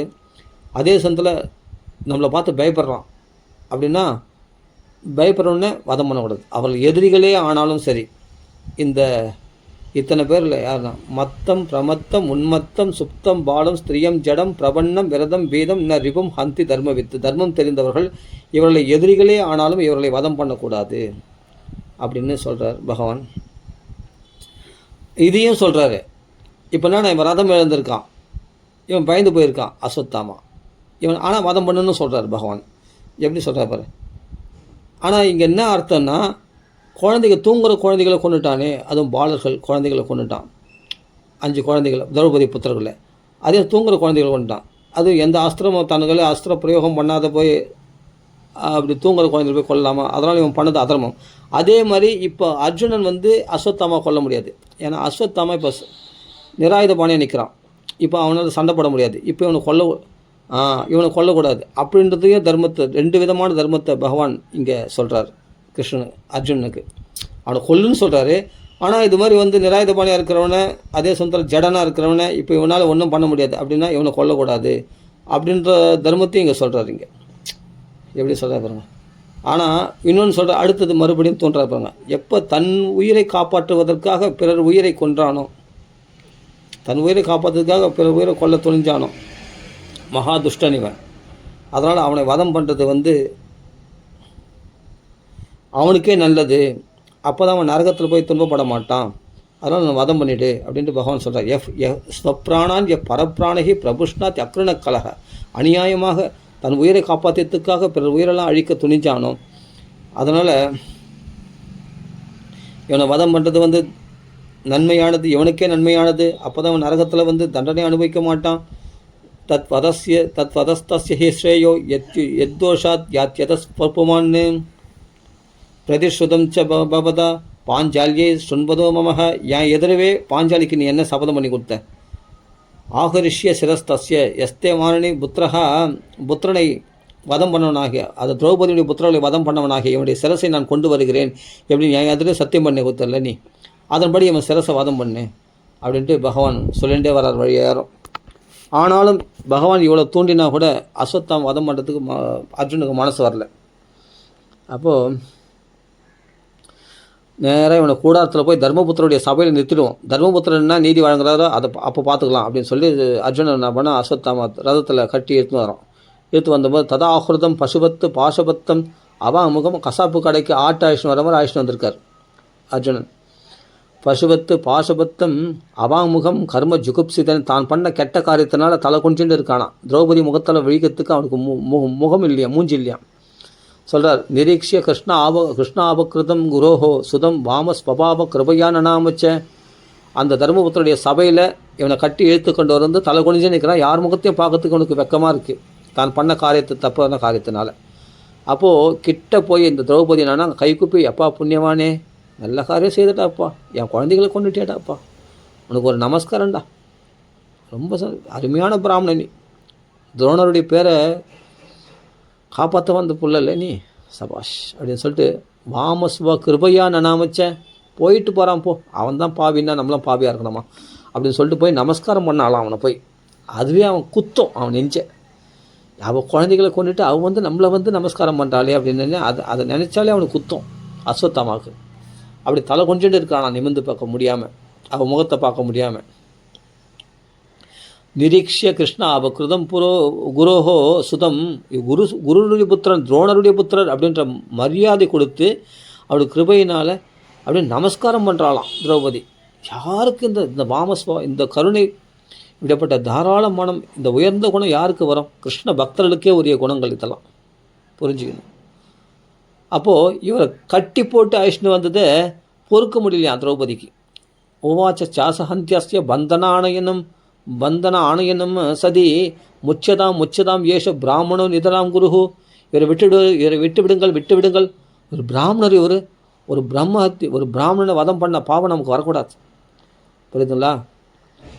அது மட்டும் இல்லை, குரு துரோணாச்சாரியர் பிதாவே புத்திரனா பிறக்கிறான் அப்படின்னு சாஸ்திரம் சொல்லியிருக்கிறதுனால துரோணருடைய புத்திரர் இவரை பார்க்கும்போது பார்த்தா துரோணாச்சாரியர் மாதிரியே இருக்கிறார்.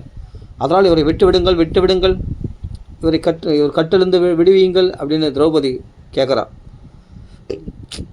யார் அர்ஜுனத்தில் சொல்கிறா திரௌபதி, தயவுசெய்து அவர் கட்டிலிருந்து விடுவீங்கள் அப்படின்றான்.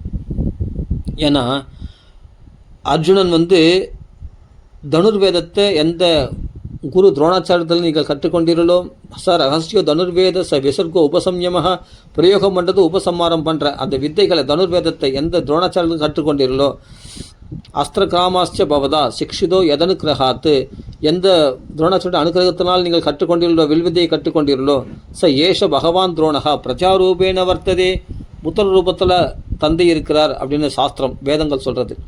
அப்படியேப்பட்ட புத்திர ரூபத்தில் இருக்கிற இந்த துரோணாச்சாரிய புத்திரராகி அஸ்வத்தாமாவை உடனே விட்டுவிடுங்கள். பிரஜாரூபத்தில் இருக்கிற சாக்ஷாத் உங்கள் குருக்கு கொடுக்குற மரியாதை இதுதானா? குருபுத்திரனை இப்படி கட்டிட்டு வருவீங்களா? அதனால் முதல் விட்டுவிடுங்கள் அப்படின்றார். தஸ்யாத்மனோ அர்த்தம் பத்னியாஸ்தே நான்வகாத் வீரசுக்ருபிஹி. இதாங்க திரௌபதியுடைய இந்த உயர்ந்த குணம் பாருங்கள். நான் தான் பிள்ளை இழந்து தவிக்கிறேன். இந்த கிருபி இருக்கா இல்லையா, கிருபி யாருன்னா கிருபாச்சாரியுடைய தங்கை தான் கிருபி.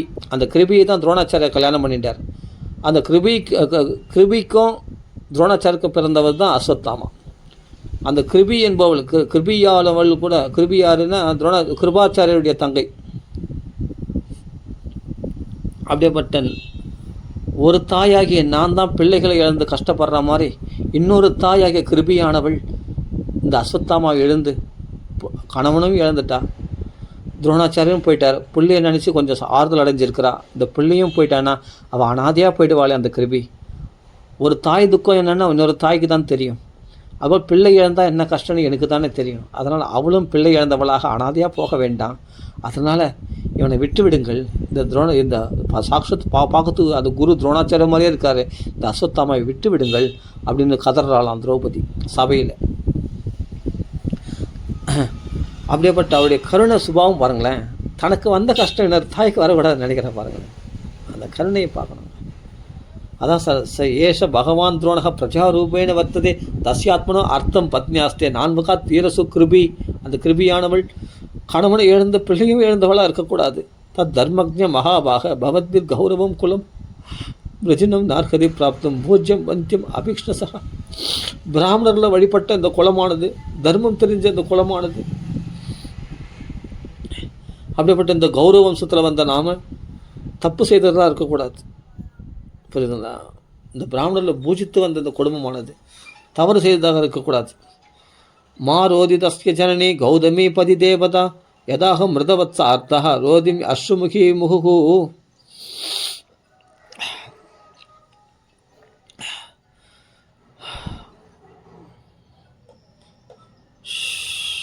பதியே தெய்வமாக கொண்ட அப்படிப்பட்ட இன்னொரு தாய் கண்ணீர் விரதை பார்க்க பொருட்களையும் அவளுக்கு. அதெல்லாம் சொல்கிறான், நான் தான் புத்திரன் இருந்து தவிக்கிறோமோ அவனும் புத்திரன் இருந்து தவிக்கவன் அந்த தாயான் அப்படின்னு சொல்லிட்டு சொல்கிறார்.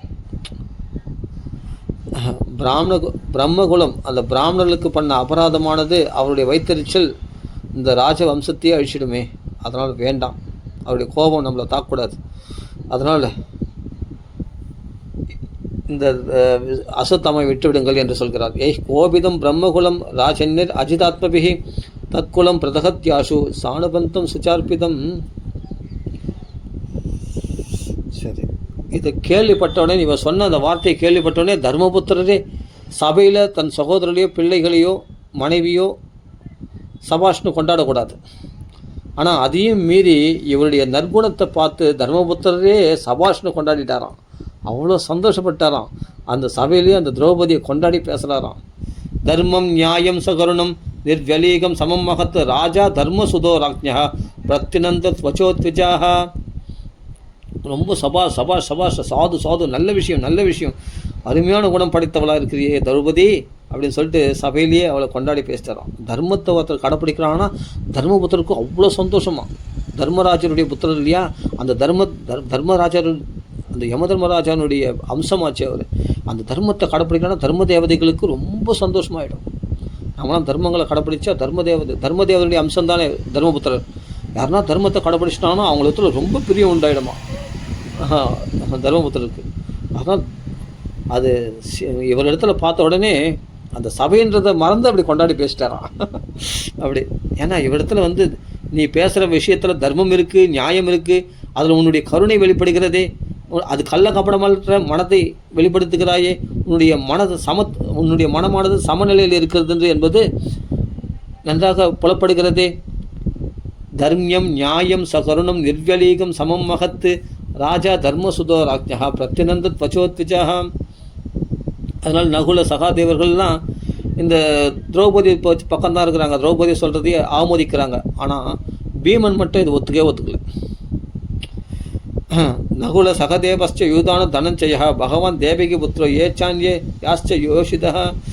எல்லா பெண்களும் மற்றவர்கள் எல்லாமே திரௌபதி சொல்கிறதை ஆமோதிக்கிறார்கள். விட்டுவிடணும், அசுத்தம் விட்டுவிடணும் அப்படின்னு தான் எல்லாமே பேசுகிறோம். தர்மபுத்திரருக்கும் அதான் விருப்பம், விட்டுடணும் அப்படின்னு. சரி விட்டுடலாம் அப்படின்னு நினைக்கிறாங்க எல்லாமே. ஆனால் பீமசேன மட்டும் என்னன்னா ந பர்த்துர் ஆத்மனச்சாத்தே யோ அகன்னு சுப்தான் சிசுன் விரதா தத்ராகம் அஸ்யதோ பீமஸ்தஸ்ய ஸ்ரேயான்பதஸ்பிருதா ந பர்த்துர் நா ஆத்மனச்சாத்தே யோ அகன்னு சுப்தான் சிசுன் விரதா.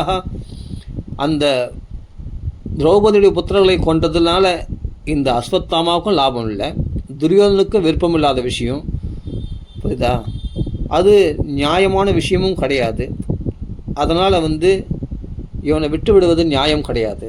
ஏன்னா வீணாக ஒரு குழந்தைகளை வதம் பண்ண வேண்டிய அவசியம் இல்லை. ஏதோ போர்க்காலத்தில் சண்டைக்கு வந்தாங்கன்னா வதம் பண்ணால் நியாயம். தூங்குகிற குழந்தைகளுக்கு வதம் பண்ணுறான்னா அவங்க எதிர்த்தாங்களா, ஏதாவது பண்ணாங்களா? இதனால் யாருக்கு லாபம்? இவன் இந்த அஸ்வத்தாமாவுக்கு லாபமா? இல்லை துரியோதனுக்காக இவன் சண்டை போட்டான்னா கூட துரியோதனுக்கு லாபம் இல்லையே, துரியோதன விருப்பம் படலையே இந்த புத்திரர்களை வதம் பண்ணுறதை. அப்புறம் யாருக்காக அதை செய்தாமே? அப்போ வீணாக வதம் பண்ணானா? இப்படியாப்பட்ட ஒரு நியாயம் தர்மம் ஆனாமா? ஒரு போர்க்களத்தில் சண்டை போட்டு வதம் பண்ணால் அது நியாயம். சும்மா நம்ம நினச்ச போதெல்லாம் யார் வேணால் வதம் பண்ணிடலாம் அப்படின்னா அது அநியாயம் இல்லையா? அது அதனால் தட்டி கேட்கணும் இல்லையா அப்படின்னு பீமன் தட்டி கேட்குறானா. அதனால் யாருக்கும் அது மட்டும் இல்லை, இவனை தண்டிக்கிறதுனால இவனுக்கே இது நன்மை அப்படின்னு சொல்லிட்டு சொல்கிறார் பீமசேனன். நிசம்ய பீமக திரௌபத்யாச்ச சதுர்புஜ ந பர்த்தன் ஆத்மனச்சார்த்தே, இவனுக்கே அகன்ன சுப்தான் சிசுன் வர்த்தாக, வீணாக தூங்குற குழந்தைகளை கொண்டதுனால இவனை விட்டு விடக்கூடாது, இவனுக்கு சரியான தண்டனை பாடம் கற்பிக்கணும் அப்படின்ட்டு பீமன் விரும்புகிறார். பார்த்தார் என்னடா அது பீமன் இப்படி சொல்கிறான். தர்மபுத்திரன் என்னன்னா சரி திரௌபதி சொல்கிற வச்சு அவமதிக்கிறாரு.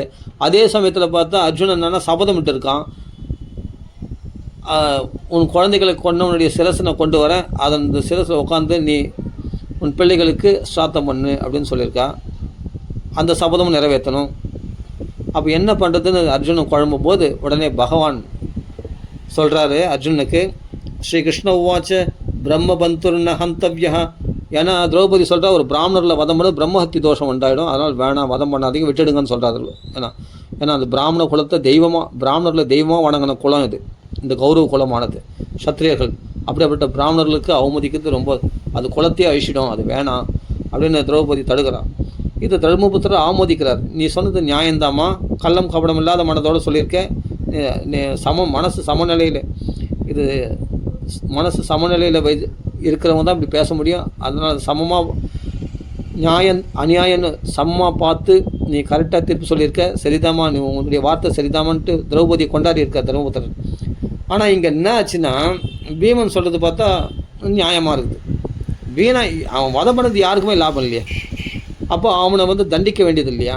அப்போ தானே மக்கள், ஏன்னா ராஜசபையில் தர்மபுத்திரர் ராஜாவாக இருக்கிறார். அப்போ இப்படிப்பட்டவங்களாம் விட்டுட்டா அப்போ அநியாயம் யார் வேணால் பண்ணுவான். அன்றைக்கி அஸ்வத்தாமா விட்டீங்களே, என்ன விட வேண்டியது, நானும் யார் வேணாலும் ரோட்டில் போகிறவனா தூங்குறவங்களாம் நான் வதம் பண்ணுவேன், அப்போ என்னையா தண்டிக்கிறீங்க, அஸ்வத்தாமா மட்டும் விட்டீங்களே அப்படின்னு கேட்க மாட்டான். அதனால் அவனை தண்டிக்கிறது ஒருத்தல் நியாயம். பீம சொல்கிறதும் கரெக்டாக இருக்குது, தர்மமாக இருக்குது. அதனால தான் கிருஷ்ண பரமாத்மா பார்த்து சொல்கிறார், அர்ஜுனன் குழம்பின்னு இருக்கிறான் என்ன பண்ணுறதுன்னு தெரியாமல். ஏன்னா திரௌபதிக்கு சபதம் விட்டான் சிரசை கொண்டு வரேன்னு. அப்போ பகவான் சொல்கிறார், ஸ்ரீகிருஷ்ண உவாச்ச பிரம்மபந்துர்ன ஹந்தவ்யா ஆததாயி வதார்ஹணா. அதே சமயத்தில் குற்றம் செய்தவனாக இருந்தால் வதத்துக்குரியவன். அதே சமயத்தில் பிரம்மபந்துர் இவன் பிராமண குலத்தில், அதாவது பிராமண தன்மைகள் இல்லைன்னா பிராமண அம்மா அப்பாவுக்கு பிறந்திருந்தால் கூட அவனை வதம் பண்ணக்கூடாதான். அதனால் என்னென்னா வதம் பண்ணுறதால அவனுக்கு நஷ்டம். இப்போ அவனுக்கு நஷ்டம் இல்லை, அவன் வதம் பண்ணால் அவன் செத்து போயிடுவான்.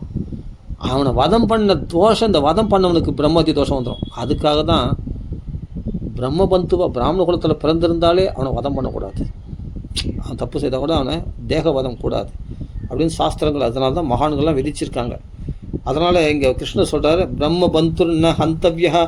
அவனால் பிராமண குலத்தில் பிறந்தால் ஆனால் பிராமண தகுதி இல்லை, ஆனால் பிராமண குலத்தில் பிறந்தவன், அதனால் வதம் பண்ணக்கூடாது.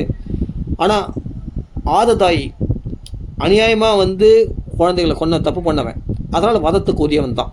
வதார்ஹணக மயை உபயம் ஆம்நாதம் பரிவாகி அனுசாசனம். நீ அப்படின்னு நான் ரெண்டுத்தையும் சொல்கிறார் பகவான். வதம் பண்ணு, வதம் பண்ணாட்டி போ, ரெண்டுமே எனக்கு சம்மதம். எனக்கும் எது சம்மதமானதோ அது நீ பரிபாலனம் பண்ணு அப்படின்னு அர்ஜுனுக்கு உத்தரவிட்டார். குரு பிரதிஸ்ருதம் சத்தியம் எத்தர் சாந்த்வயா பிரியாம் பிரியம் ச பீமசேனஸ்ய பாஞ்சால்யா மஹ்யமேவச்சா.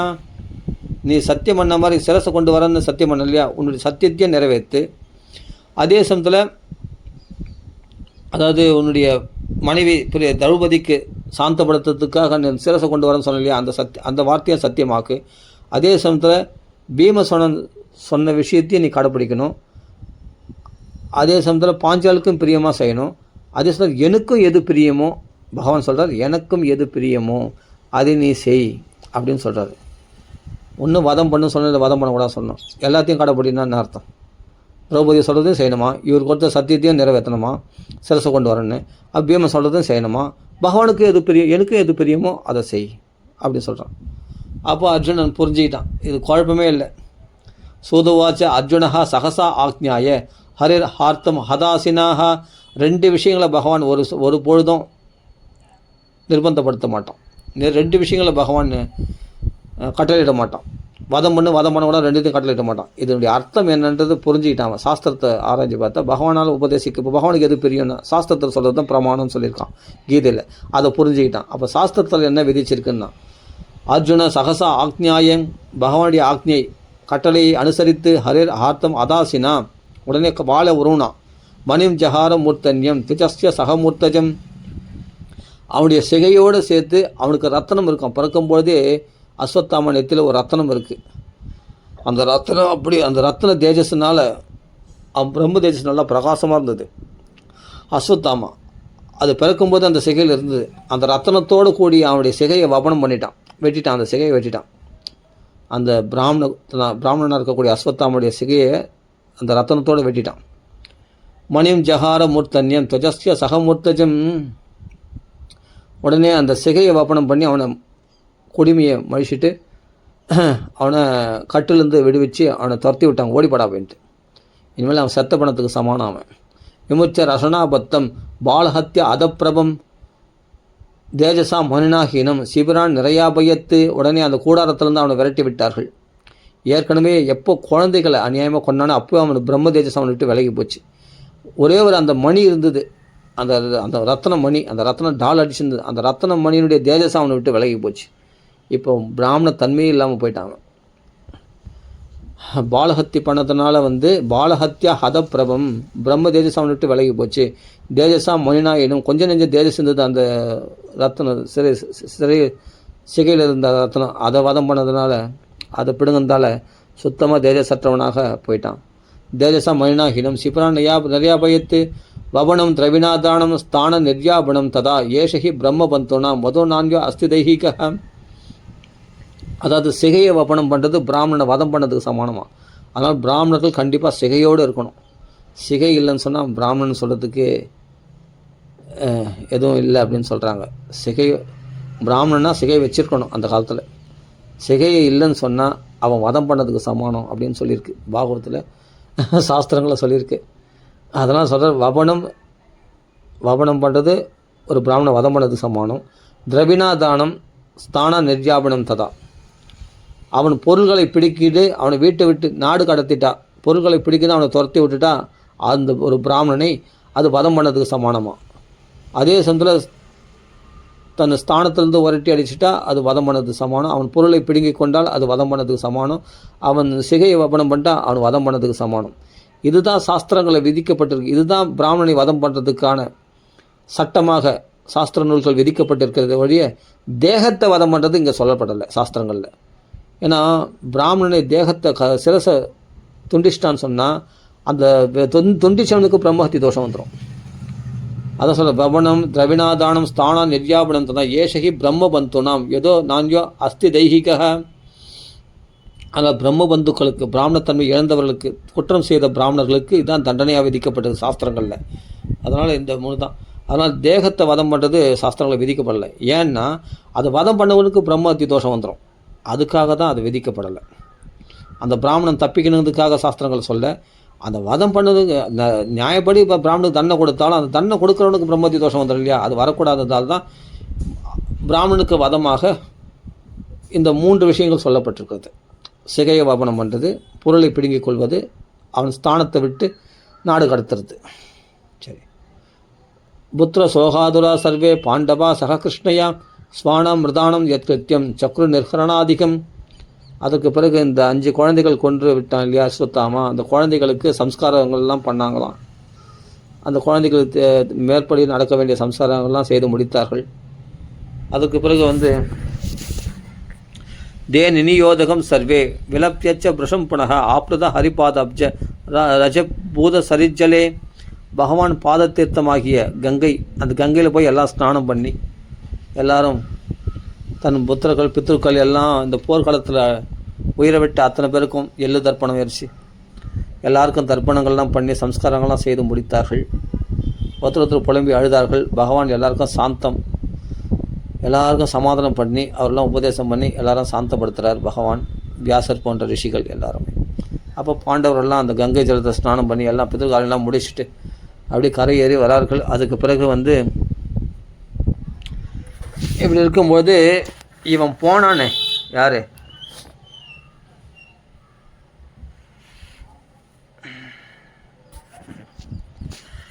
இந்த அஸ்வத்தாமா போனானே தப்பிச்சும் போயிடுச்சுன்னு போக வேண்டியது தானே. அத்தடா மறுபடியும் என்னம்னா அந்த விரோத பாவம், தன் சிகையை வப்பனம் பண்ணிட்டாங்க, மணியை இழந்துட்டோமே, சிகையை வப்பனம் பண்ணிட்டாங்க, நம்மளை அவமானப்படுத்திட்டாங்களே அப்படின்னு சொல்லிட்டு அந்த பழிக்கு பழி வாங்குகிற புத்தி, துஷ்டனுடைய குணமானது எவ்வளவு அவங்களுக்கு வாய்ப்பு கொடுத்தாலும் திருந்தவே மாட்டாங்க. கடைசி வரைக்கும் அந்த துஷ்ட குணம் இருந்துகிட்டே இருக்கும் பாருங்க. அந்த அஸ்வத்தாமா கடைசியில் என்ன பண்ணிட்டான், அபாண்ட வஸ்திரத்தை பிரயோகம் பண்ணிட்டானா. அதாவது பாண்டவை பூண்டே இருக்கக்கூடாதுன்னு அஸ்திரத்தை பிரயோகம் பண்ணிட்டான். அது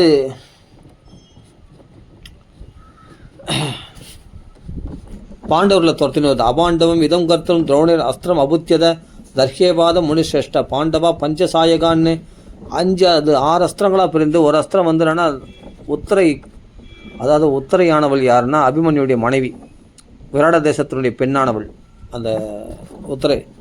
இப்போ அபிமன்யு போர்க்களத்துக்கு போகும்போது அவன் நிறைய மாத கர்ப்பிணியாக இருந்தான். அப்படி இருக்கும்போது அந்த இரும்பு மயமான அந்த அஸ்திரமானது பிரம்மாஸ்திரமானது பிரயோகம் பண்ணிட்டான். பிரயோகம் பண்ணோடனே அது என்னன்னா நெருப்பை கக்கிண்டு அப்படியே அந்த உத்தரையை துரத்திட்டு வருது. உத்தரை என்ன பண்ணால் ஒரு கையில் வயிற்ற பிடிச்சிட்டு பகவான் என்ன பண்ணுறான்னா தேர்தட்டில் தன் துவாரைக்கு கிளம்புறதுக்கு தயாராக இருக்கான். போர்லாம் முடிஞ்சு போச்சு, துவாரகையில் போய் ஒரு உற்றாவினர் போய் பார்க்கணுமே அப்படின்ட்டு தேரில் வந்து ஒரு கால் தேர்தட்டில் ஒரு கால் பூமியில் இருக்குது, ஏற போகிறான் பகவான். எல்லாரும் வந்து அவருக்கு பரிசு பொருட்கள்லாம் கொடுத்து தயாராக இருக்காங்க. திரௌபதி, குந்தி, காந்தாரி எல்லாமே வழி அனுப்ப தயாராக. அந்த சமயத்தில் வந்து உத்தரையானவள் நிறைய மாத கர்ப்பிணி, இளம் விதவை, வெளியில் வரக்கூடாது, வீட்டு வாசல் வெளியே வரக்கூடாது. ஆனால் கர்ப்பிணி ஸ்திரீ வெளியே வரக்கூடாது. ஆனால் அந்த பழுக்க காய்ச்சப்பட்ட அந்த பிரம்மாஸ்திரம் துரத்தினால ஒரு கையில் வயிற்ற பிடிச்சிட்டு ஒரு கையை தூக்கிண்டு பாகி பாகி மகாயோகின்னு தேவதேவ ஜெகத்பதே நான் அன்யம் துவத் அபயம் பஷ்யே எத்திர மிருத்யு பரஸ்பரம். வெளியில் போனால் இந்த அஸ்திரம் ஒன்று வெளியில் என்ன கொண்டுடும், கர்ப்பத்துக்குள்ளே புகுந்தால் அந்த பிரம்மாஸ்திரமானது குழந்தையை கொண்டுடும். ஆனால் 2 விதத்தில் பரஸ்பரம் எனக்கு மிருத்யுவாக இருக்கே. இந்த உலகத்திலேயே ஒருத்தர் மிருத்யுவாக இருக்கக்கூடிய இந்த உலகத்தில் பகவானை தவிர இந்த மிருத்யு பயத்தை போக்குறதுக்கு வேறு யாருமே கிடையாதான். நான் அன்யன் துவத் அபயம் பஷ்யே, அந்த பயத்தை போக்குறோம் கிருஷ்ணன் மட்டும்தான் வந்து பயத்தை போக முடியும். அதனால் பாகி பாகி மகாயோகின்னு ஒரு பாகி தன்னை காப்பாற்றுறதுக்கு, இன்னொரு பாகி தன் குழந்தையை காப்பாற்றுறதுக்கு. அதனால் பாகி பாகி மகாயோகின்னு மகாயோகியே தேவதேவ ஜெகத்பதே தேவாதி தேவர்களுக்கும் 33 தேவர்களுக்கும் எல்லா தேவர்களுக்கும் தேவாதி தேவனே, உலகத்துக்கே பதியே, நான் அன்யம் தொதபையும் பஷ்யே எத்திர மிருத்யு பரஸ்பரம், உன்னை தவிர பயத்தை போக்குபவர்கள் யாரும் நான் காணவில்லை, நீங்கள் தான் எனக்கு அபயம் கொடுக்கணும் அப்படின்ட்டு பிரார்த்தனை பண்ணிட்டு ஓடி வரலாம். இவளே பார்த்தா குழந்தை மாதிரி இருக்கா, இவ வயிற்றில் ஒரு குழந்தை. பார்த்த உடனே கிருஷ்ண பரமாத்மா ஆச்சரியப்படுறாரு, இந்த குழந்தை இப்படி வரால என்ன பிரம்மாஸ்திரத்துக்கு பயந்துண்டு. அவள் சொல்கிறா, அபித்ரபதி மாம் ஈஷ சரஸ்தப்தாயசோ விபோ காமம் தகுது மாம் நாத மாமே கர்ப்போ நிபாத்தியதம் நாதா. நாதான்ற பதத்துக்கு என்ன அர்த்தம்னா அதை எவன் பிறகு காப்பாற்றுறன்னு சொல்லிட்டு பிறகு காப்பாற்றுறன்னு சொல்லாமல் உடனே எவன் ரட்சிக்கிறானோ அவன் தான் நாதன்னு பேர் உடையவனா. அதே மாதிரி தண்டகாரண்யத்தில் ரிஷிகள்லாம் நாதன்னு கூப்பிட்டாங்களாம். நாதன்னு கூப்பிட்றது ஒரே தகுதி சீதைக்கு தான். ஆனால் ரிஷிகள்லாம் நாதன் ஏன் கூப்பிட்டானா, பிறகு காப்பாற்றுன்னு சொல்லிட்டு உடனே காப்பாற்றுபவன் பகவான் ராமா, நீதான் ராமா அப்படின்னு சொல்லி ராமரை சரணம் அடைகிறார்கள். கர்ப்பபூதா, வயிற்றில் இருக்கிற குழந்தைகளை காப்பாற்ற மாதிரி நீ காப்பாற்றணும். இப்போ வயிற்றில் இருக்கிற குழந்தைய கிருஷ்ணன் காப்பாற்ற போகிறான். ராமோதத்தில் ரிஷிகள் கேட்டுட்டார்கள், வயிற்றில் இருக்கிற குழந்தையை காப்பாற்றுற மாதிரி எங்களை காப்பாற்றணும் சரணாகதி அணிஞ்சார்கள். இது கிருஷ்ண அவதாரத்தில் அந்த வயிற்றில் குழந்தையை காப்பாற்ற போகிறான். அந்த தண்டகாரண்ய ரிஷிகள் எப்படி காப்பாற்றினார்னா அந்த வயிற்றில் குழந்தைகளை காப்பாற்றுற மாதிரி தான் பகவான் காப்பாற்றுறார் ராமச்சந்திரமூர்த்தி. ஏன்னா அவங்க அப்படி பிரார்த்தித்து கொண்டார்கள். என்னென்னா இப்போ பஞ்சவடியில் போய் வாசம் பண்ணி அப்போது சூர்பனகை வந்து காது முக்க அறிஞ்சு அங்கே தடுத்து நிறுத்திட்டான். ஜனஸ்தானத்தை ஹதஸ்தானமாக்கி 16 ராட்சஸில் வதம் பண்ணார். அப்போ கர்ப்பத்தில் இருக்கிற அந்த கருவறையானது எப்படி குழந்தையை பாதுகாக்குதோ அது மாதிரி இந்த பஞ்சவடியில் பகவான் கருவறையாக இருந்து கொண்டு அந்த தண்டகாரில் உள்ள ரிஷிகளை நெருங்காதபடி வரவழியே அந்த ராட்சஸில் 16 ராட்சஸில் வதம் பண்ணிட்டார் பகவான் ராமர். அந்த கர்ப்பத்தில் இருக்கிற குழந்தை அந்த கருவறை எப்படி காப்பாற்றோ அது மாதிரி பகவான் காப்பாற்றிட்டார். சரி, அதுதான் இங்கே சொல்கிறார், என் குழந்தைய நீ காப்பாற்றணும் அப்படின்னு கேட்குறான். அப்படி சொல்கிறா, அப்படி தான் அந்த பிரம்மாஸ்திரத்துக்கு வந்து ஏதாவது லட்சியத்தை அடிக்காமல் போகாது அப்படின்னா என்ன வேணாலும் அது கொண்டுட்டோம். ஒரு தாய் தானே இப்படி சொல்லுவான், என் குழந்தைய இந்த வம்சத்துக்கு ஒரு சிசுவை நான் கொடுத்துட்டு போயிடுறேன், அப்படி என் உயிர் பிரிஞ்சாலும் அப்படின்னு சொல்கிறா. காமம் தகது மாம்நாத மாமே கர்ப்போ நிபாத்தியதான் அப்படின்னு சொன்ன உடனே பகவான் பார்த்தான். ஒருத்தரை விட்டு ஒருத்தர் காப்பாற்றுறது பகவான் கணக்கில் கிடையாது. யானை வந்து காப்பாற்றணுன்னா யானையோடு சேர்த்து முதலையும் சேர்த்து கரையேற்றிடுறான் பகவான். யானைக்கு மோட்சம் முதலைக்கு மோட்சம், அப்படி தான் பகவான் பண்ணுவான். அப்படி இருக்கும்போது ஒரு காரியத்தில் வந்து சகசிர காரியத்தை சித்து 1000 காரியங்களை சாதிச்சுடுவான் பகவான். அப்படி இருக்கும்போது என்ன பண்ணனா பகவான் 6 அஸ்திரங்களை பண்ணி ஒரு அஸ்திரம் வந்து உத்தர கர்ப்பத்துக்குள்ளே இந்த தாக்க வருது. உடனே என்ன பண்ணுறான் பகவான், தன்னுடைய வைஷ்ணவ தேஜஸ்னால் அந்த பிரம்ம தேஜஸை அடக்கிட்டான் பகவான். கர்ப்பத்துக்குள்ளே புகுந்து அந்த கர்ப்பத்தில் தாக்குற அந்த பிரம்மாஸ்திரத்தை தன்னுடைய கதாயத்தை சக்கராயுதமாக சுழற்றி தன்னுடைய மாயினால் அந்த குழந்தைக்கு கவசம் அளித்து அந்த பிரம்ம தேஜஸை தன் வைஷ்ணவ தேசத்தில் அடக்கிட்டான். அந்த வைஷ்ணவ பிரம்ம தேசம் மறைஞ்சே போச்சு. அதுக்கு பிறகு என்ன பண்ணுறான், பாண்டவர்களை துரத்தின ஒரு 5 அஸ்திரங்கள் அதை வந்து தன் சுதர்சன அஸ்திரத்தினால அது இந்த பிரம்மாஸ்திரத்தை துண்டு துண்டாகிட்டான். அப்படி பிரம்மாஸ்திரத்தை சாந்தி பண்ணிட்டான். வெளிப்புறமாக சுதர்சன அஸ்திரத்தினால பாண்டவர்களை காப்பாற்றிட்டான். உத்தர கர்ப்பத்துக்குள்ளே புகுந்து பரிசுத்தன்ற குழந்தையையும் காப்பாற்றிட்டான். இதை பார்த்த உடனே, இதை கேட்ட உடனே சவுனகாதி மகர்ஷிலாம் ஆச்சரியப்படுறாங்க. பிரம்மாஸ்திரத்துக்கு பதில் அஸ்திரமே கிடையாது. பிரம்மாஸ்திரம் அதே சமயத்தில் வீண் போகாது. அப்படி இருக்கும்போது இது எப்படி பகவான் போகணும்னு ஆச்சரியப்படுறாங்களாம் சவுனகாதி மகர்ஷிகள். அப்போது சூதர் சொல்கிறாராம், வியசனம் வீக்ஷ தத்தேஷாம் அனன்ய விஷயாத்மனாம், என்னையே அனன்ய பக்தி செய்யக்கூடியவர்கள் அவருடைய யோகக்ஷேமத்தை நான் தானே வகுக்கணும். அதனால் பாண்டவர்களை பகவான் அப்படி காப்பாற்ற. சுதர்சனேன சுவாஸ்திரேன ஸ்வானாம் ரக்ஷான் வியதாத் விபு அந்தஸ்த சர்வபூதானம் ஆத்மா யோகேஸ்வரோ ஹரிஹி ஸ்வமாயா ஆவரணோத் கர்ப்பம் வைராட்டியா குரு தந்தவே. குருகுலத்தை விளங்க வைக்கக்கூடிய கடைசி வித்து இந்த குழந்தை, இந்த பரிசுத்து. அதனால் அந்த குருகுலத்தை காப்பாற்றுவதற்காக அந்த குழந்தையை காப்பாற்றினானாம் பிரம்மாஸ்திரத்தை சாந்தப்படுத்தி பகவான். அப்போது சவுனகாதி மகர்ஷிகள் இது எப்படி நடந்தது அதான் ஆச்சரியமாக. பிரம்மாஸ்திரம் வீண் போகாதது, அதே தான் அதுக்கு பதில் செய்ய முடியாது.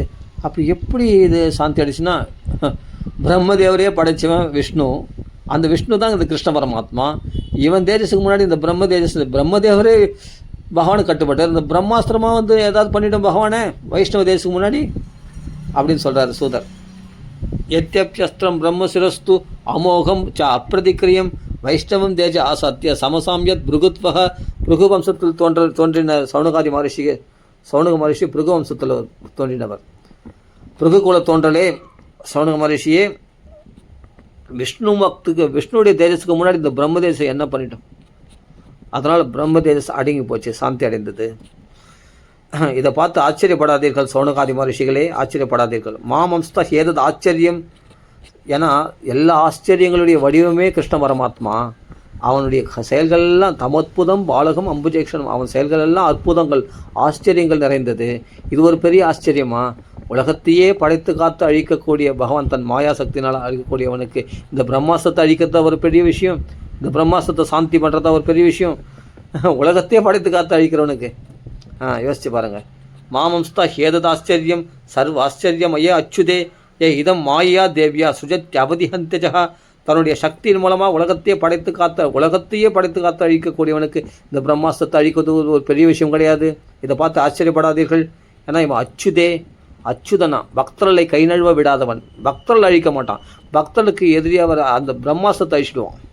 ஆமாம், அப்படிப்பட்ட பக்தர்களை கை நழுவ விடாதவனாக அந்த அச்சுதை ஆசிரியத்தவர்களுக்கு எந்த குறையும் கிடையாது. இதம் மாயா தேவியா சுஜத்யாவதி ஹஞ்சஜா மாமஸ்தா ஹேதத் ஆச்சரியம் சர்வாச்சரியமையே அச்சுதே. எல்லா ஆச்சரியங்களின் இருப்பிடமாக இருக்கக்கூடியவனான் கிருஷ்ண பரமாத்மா. பிரம்மதேஜ வினிர்முக்தகி ஆத்மஜகி சக கிருஷ்ணயா பிரயாண அபிமுகம் கிருஷ்ணம் இதமாக பிருதாசதி. பிரம்ம தேஜஸ்லிருந்து விடுவிக்கப்பட்ட தன் புத்திரர்களை பார்த்து ஆச்சரியப்படுறா. யார் என்ன? குந்தி தேவி. அதே சமயத்தில் தன்னுடைய வம்சவிருத்திக்கு குழந்தையை கொடுத்தானே கிருஷ்ணன், அந்த உத்தரை கர்ப்பத்தையும் காப்பாற்றினா, உத்தரையும் தாயும் காப்பாற்றினா, தாயும் செய்யும் நலம், அப்படி விடுவிச்சானே, காப்பாற்றினே. அதை பார்த்து ஆச்சரியப்பட்டு கண்களில் கண்ணீர் மல்க தொண்டை கத்கதம் உண்டாக பகவானை அப்படியே கைகூப்பி என்ன பண்ணுறதுன்னு தெரியாமல் கைகூப்பி நமஸ்காரம் பண்ணிட்டாலாம். அப்பா புண்ணியமானே என்னை காப்பாற்றிட்டேப்பா, என் குடும்பத்தை காப்பாற்றி என் குலத்தையே விளங்க வச்சே கிருஷ்ணான்னு நமஸ்காரம் பண்ணிட்டாலாம். நமஸ்தே புருஷம் துவா ஆத்யம் ஈஸ்வரம் பிரகிருதே பரம் அலட்சியம் சர்வபூதானம் அந்தர் பகிர் அவஸ்திதம் உள்ளுக்குள்ளே கர்ப்பத்துக்குள்ளே இருந்து அந்த குழந்தையை காப்பாற்றிட்டேன், பரிசுத்து அந்த உத்தர கர்ப்பத்தை காப்பாற்றிட்டேன். வெளிப்புறமாக சுதர்சன அஸ்திரத்தினால பிரம்மாஸ்திரத்தை போக்கி பாண்டவர்களை ரட்சித்து விட்டாய். அந்தர் பகிர் அவஸ்திதம், நீ உள்ளும் வெளியும் வியாபிச்சிருக்கிறவனாச்சு. அதே சமயத்தில் தேர்தட்லேயும் பகவான் இருக்கிறான். நல்லா புரிஞ்சுக்கணும். தேர்தட்டில் இருந்துன்னே இந்த இத்தனை காரியத்தை செய்கிறான். தேர்தட்டை விட்டு பகவான் ஒரு கால் பூமியில் இருக்க, ஒரு கால் தேர்தட்டு இருக்குது. அந்த அசைவே அசையில் அந்த இடத்த விட்டு. ஆனால் இன்னொரு ரூபத்தில் கர்ப்பத்துக்குள்ளே புகுந்து உத்தரை காப்பாற்றிட்டான், உத்தர குழந்தை காப்பாற்றிட்டான். ஒரு ரூபத்தில் இருந்து சுதர்சனாஸ்திரத்தினால பிரம்மாஸ்திரத்தை பிரம்மாஸ்திரத்தை துண்டிச்சிட்டான். ஒரே டைமில் எத்தனை காரியங்களை செய்கிறான் பகவான். சர்வாஸ்திரிய மையன் அவன் கிருஷ்ண பரமாத்மா. அதனால் தாய் அத்தே நீங்கள் என்ன, நீ பெரியவங்க சின்னவங்களை வணங்கினா சின்னவங்களுக்கு ஆயுசு குறைவாச்சு, அதனால் என்னை நீ வணங்கலாமா? நான் தீர்க்காயுஷாக இருக்க வேண்டாமா? என்னை போய் வணங்குறீங்களே என்ன? அப்பா இது வரைக்கும் எனக்கு அன்னம் புள்ள தென்னம்புள்ளன்னு சொல்லி என்னை ஏமாத்துறது என் கண்ணில் முதலாபடி தோதெல்லாம் போதும்பா. நீ யாருன்னா தெரிஞ்சுட்டேன். யார் அத்தை? நமஸ்தே புருஷம் துவா ஆத்யம் ஈஸ்வரம். ஆதி புருஷன் நீ, ஆதி ஈஸ்வரன் நீ, சர்வேஸ்வரன் நீ. நான் நீ சர்வேஸ்வரன் நான் புரிஞ்சுட்டு இருக்கேன். இது வரைக்கும் நான் வசுதேவ புத்திரன் நினச்சிட்டு இருந்தேன். நீ சர்வேஸ்வரன் புரிஞ்சுட்டு இருக்கேன். அடிக்கடி வியாசெல்லாம் சொல்லுவாங்க. அப்பப்போ புலப்படம் அடிக்கடி அஜ்ஞானத்தில் மூழ்கிடும். பக்தர்கள் அஜ்ஞானத்தில் மூழ்கி அவருடைய அந்த பாச பிணைப்பில் அத்தை பிள்ளை அண்ணன் பிள்ளை அப்படின்னு அந்த உறவு பிணைப்பில் அவர் பக்தி பண்ணுறத பகவான் எதிர்பார்க்கறதுனால அடிக்கடி யசோதிக்கும் குந்திக்கு இது மாதிரிலாம் பாசத்தை உண்டாக்கி தன் பரபிரம்ம ஸ்வரூபத்தை மறைச்சிடுவான். அதுதான் கபட மானுஷன், கூட கபட மானுஷ. அதனால் அத்தையாக்கி குந்தி சாஷ்டாமல் நமஸ்காரம் பண்ணிட்டான், கைகூப்பி நமஸ்காரம் பண்ணிட்டான். ஆத்யம் ஈஸ்வரம் பிரகிருதே பரம். இந்த மனுஷ உடல் நீ கிடையாது. இந்த பிரகிருதி, இந்த மனுஷ தேகத்துக்கு அப்பாற்பட்டவன் நீ, பரம்பொருள். பிரகிருதே பரம் அலட்சியம் சர்வபூதானம். இந்த பிரகிருதியாக இயற்கைக்கு அப்பாற்பட்டவன் நீ.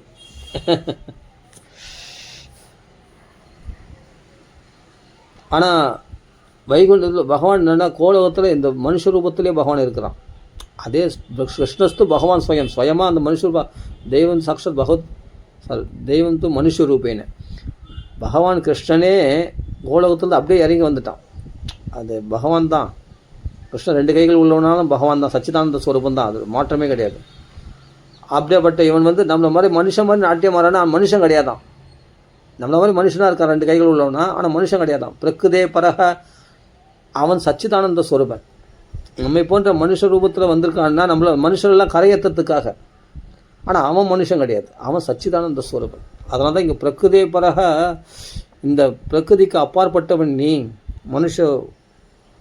மனுஷன் கிடையாது அப்படின்னு சொல்கிறான் குந்தி தேவி. அலட்சியம் சர்வபூதானம், எல்லாருக்கும் பகவான் லட்சியம் ஆகிறது இல்லையா. ஏன்னா எல்லா இடத்துலையும் வியாபிச்சிருக்கிற பரம்பொருள்னு ஒன்று சொல்ல இல்லையா. உள்ளும் வெளியும் எங்கேயும் வியாபிச்சிருக்கிற. யார் கணுக்காவது புலப்படுதா? ஒன்றும் இல்லை, காற்றே கணுக்கு தெரிய மாட்டேங்குது, அது ஸ்பர்சத்தினால்தான் தான் உணர்றோம். ஆகாசம் உணர்றோமான சப்தத்தினால ஆகாசம் உணர்றோம்.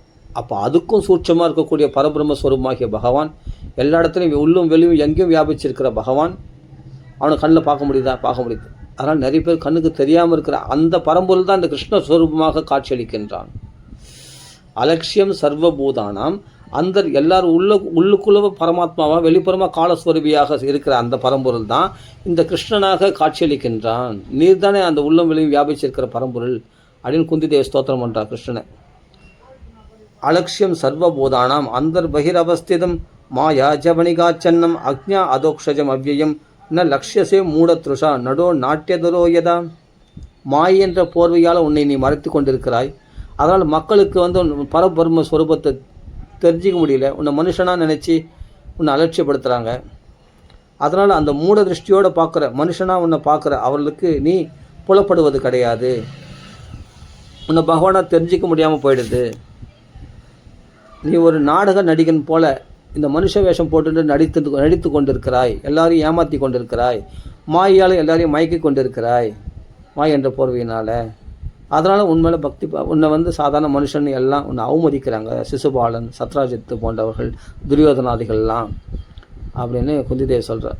அப்படி மாயா ஜபணிகாச்சன்னம் அக்ஞர்களாகிய அதோக்ஷஜம் அவ்யயம் அழிவற்றவனாகிய அந்த பரம்பொருளை அஜ்ஞானத்தினால சாதாரண மனுஷனாக நினைக்கிறது இந்த உலகமானது. இன்னும் லட்சியசை மூட திருஷ்டி உள்ளவர்களால் புலப்படுவதில்லை. நீ பகவான் என்று தெரிந்து கொள்ள முடியாமல் போய்விடுகிறது. ந லக்ஷசே மூடதிருஷா நடோ நாட்டியதரோ யதா. அப்படிப்பட்ட மனசை பரிசுத்தம் செய்தவர்களாகிய பரமம்சர்களாகிய ஞானிகள் யோகிகளாலே உன்னை புரிஞ்சிக்க முடியாத போது நாங்களாம் ஸ்திரீகள், எங்களால் எப்படி உன்னை புரிஞ்சிக்க முடியும் அப்படின்ற குந்தி தேவி. ததா பரமஹம்சானாம் முனினாம் அமலாத்மனாம் பக்தி யோக விதானார்த்தம் கதம் பஷ்யேம ஹிஸ்திரியா. பக்தி யோகத்தை வளர்ப்பதற்கென்றே பகவான் மனுஷ ரூபத்தில் இந்த ரூபத்தில் பல லீலைகள் புரிகிறானாம். எல்லாருக்கும் பக்தி ஒன்று, ஸ்திரீகள்லாம் கூட பக்தி பண்ணோம், எல்லாரும் பக்தி பண்ணுறதுக்காகவே பகவான் இது மாதிரி திருவிளையாடல்கள் இந்த நாடகம் நடிக்கிறானாம் பகவான். பக்தி யோக விதானார்த்தம் கதம் பஷ்யேம ஹிஸ்திரியா. அப்படிப்பட்ட பரமம்ச யோகிகளால் ஞானிகளால் புரிஞ்சிக்க முடியாது. கதம் பஷ்யமே ஸ்திரியா, ஸ்திரீகளாகிய நாங்கள் எப்படி உன்னை புரிஞ்சிக்க முடியும் கிருஷ்ணா? அதனால் எங்களுக்கு தெரிஞ்சது வேணாம், உன்னை பரபிரம்மஸ்வரூபம், நீ பரமாத்மா, அதெல்லாம் தெரியாது. கிருஷ்ணாய உன் நாமங்கள் கீர்த்தனை பண்ணு, அதுவே எனக்கு தெரிஞ்சால் போதும், வேறு ஒன்றும் தெரிஞ்சுக்கணும் அவசியம் இல்லை. என்ன தெரிஞ்சுக்கணுன்னா அவன் நாம சங்கீர்த்தனம் பண்ண தெரிஞ்சால் போதுமா. கிருஷ்ணாய வாசுதேவாய தேவகி நந்தனாயச்ச நந்தகோப குமாராய கோவிந்தாய நமோ நமः. நம பங்கஜநாபாய நம பங்கஜமாலினே நம பங்கஜ நேத்ராய நமஸ்தே பங்கஜாங்கரியே. இதோட பூர்த்தி பண்ணிப்போம், டைம் ஆயிடுச்சு. இதுக்கெல்லாம் விளக்கம் நம்ம அப்புறம் பார்க்கலாம். ராம ராம ராம ராம ராம. இந்த மாயை என்ற போர்வையினால் பகவான் நம்ம முன்னாடி தாங்க வரான் பகவான். ஆனால் நம்மளால் பார்க்க முடியலங்க அந்த கிருஷ்ணனை, நம்மளால் உணர முடியல. படத்தில் தான் நம்ம கிருஷ்ணனை பார்க்குறோம், ஆனால் நம்ம கிருஷ்ணன் நம்ம உள்ள இருதயத்திலே இருக்கிறான், ஆனால் பார்க்க முடியல. நம்ம கண்ணுக்கு முன்னாடியே வரான், கிராஸ் பண்ணுறான். எல்லாம் அந்த பகவான் உள்ளம் வெளியும் வியாபித்து எல்லாத்துலேயும் பகவான் இருக்கிறான், ஆனால் நம்மளால் தெரிஞ்சிக்க முடியல பாருங்கள். நல்ல லட்சியசே மூடதிருஷ்டியோடு இந்த ஊனக்கண்களால் புரிஞ்சிக்க முடியாதான். அதுக்குன்னு ஞானக்கண் கொடுத்து பாடுறான்னு சொன்னால் அர்ஜுனுக்கு காண்பித்த மாதிரி விஸ்வரூபத்தில் எல்லாத்துலேயும் வியாபிச்சிருக்கிற அந்த விஸ்வரூபத்தை பகவான் விராட் ஸ்வரூபத்தை எங்கேயும் வியாபிச்சிருக்கிற அந்த ரூபத்தை பார்க்க ஞானக்கண்ணு கொடுத்தா பார்க்க முடியுமா? அதுவே பார்த்துட்டு அவனுக்கு தத்துவனை பயந்துட்டான் அர்ஜுனன். அதனால் வேணாம், நம்மளுக்கு இந்த கிருஷ்ணஸ்வரூபமே போதும், இந்த விராட் ரூபம் வேணாம், அந்தர்பகிர் அவஸ்திதம் ரூபம் வேணாம், இந்த கிருஷ்ணாய வாசுதேவாய இதுவே போதும். இந்த ரூபத்திலே பகவான் காட்சி அளித்தானா போதும், ஆனந்தமாக அனுபவிச்சுட்டு அவன் திருவடி அடைய வேண்டியது தான். சரி, ஓகே, இதோட பூர்த்தி பண்ணிப்போம். எல்லாரையும் மாயை என்ற போர்வை போட்டு எல்லாரையும் மறைச்சிடறான் பற்றியா, தன்னை புரிஞ்சிக்க முடியாது, இந்த பாகவத்தை படிக்க முடியாதபடி, பாகவத்தை அனுபவிக்க முடியாத மாதிரி எத்தனை பேர் விலகி இருக்காங்க. உலக விஷயமான ஆசைகளை ஓழ விட்டு இந்த மாயை என்ற போர்வையால் தன்னை மறைச்சின்னு எப்படிலாம் ஒரு நாடகம் நடிக்கிறான் பாருங்கள். நடோ நாட்டியத்தோட ஏதோ அதெல்லாம் கிருஷ்ணனுடைய லீலைகள் இதெல்லாம். சரி, அவன் கிருபை இருந்தால் தான் பாகவதம் படிக்க முடியும், அனுபவிக்க முடியும். அதனால் நம்மளால் நம்ம சாமர்த்தியத்தினால அவனை பிடிச்சிட முடியுமா? சீதாபதியே ராம ராம ராம ராம ராம ராம ராம ராம ராம ராம ராம ராம் ராம ராம ராம ராம ராம ராம ராம ராம் ராம ராம ராம ராம ராம ராம ராம ராம் ராம ராம ராம ராம ராம ராம ராம ராம் ராம ராம ராம ராம ராம ராம ராம. श्री राम संकीर्तन की जय, आंजनेय स्वामी की जय, श्रीमद् भागवत भगवान की जय, राधाकृष्ण भगवान की जय, आंजनेय स्वामी की जय, सागर सात मुनि की जय, आंजनेय स्वामी की जय. राम राम राम राम.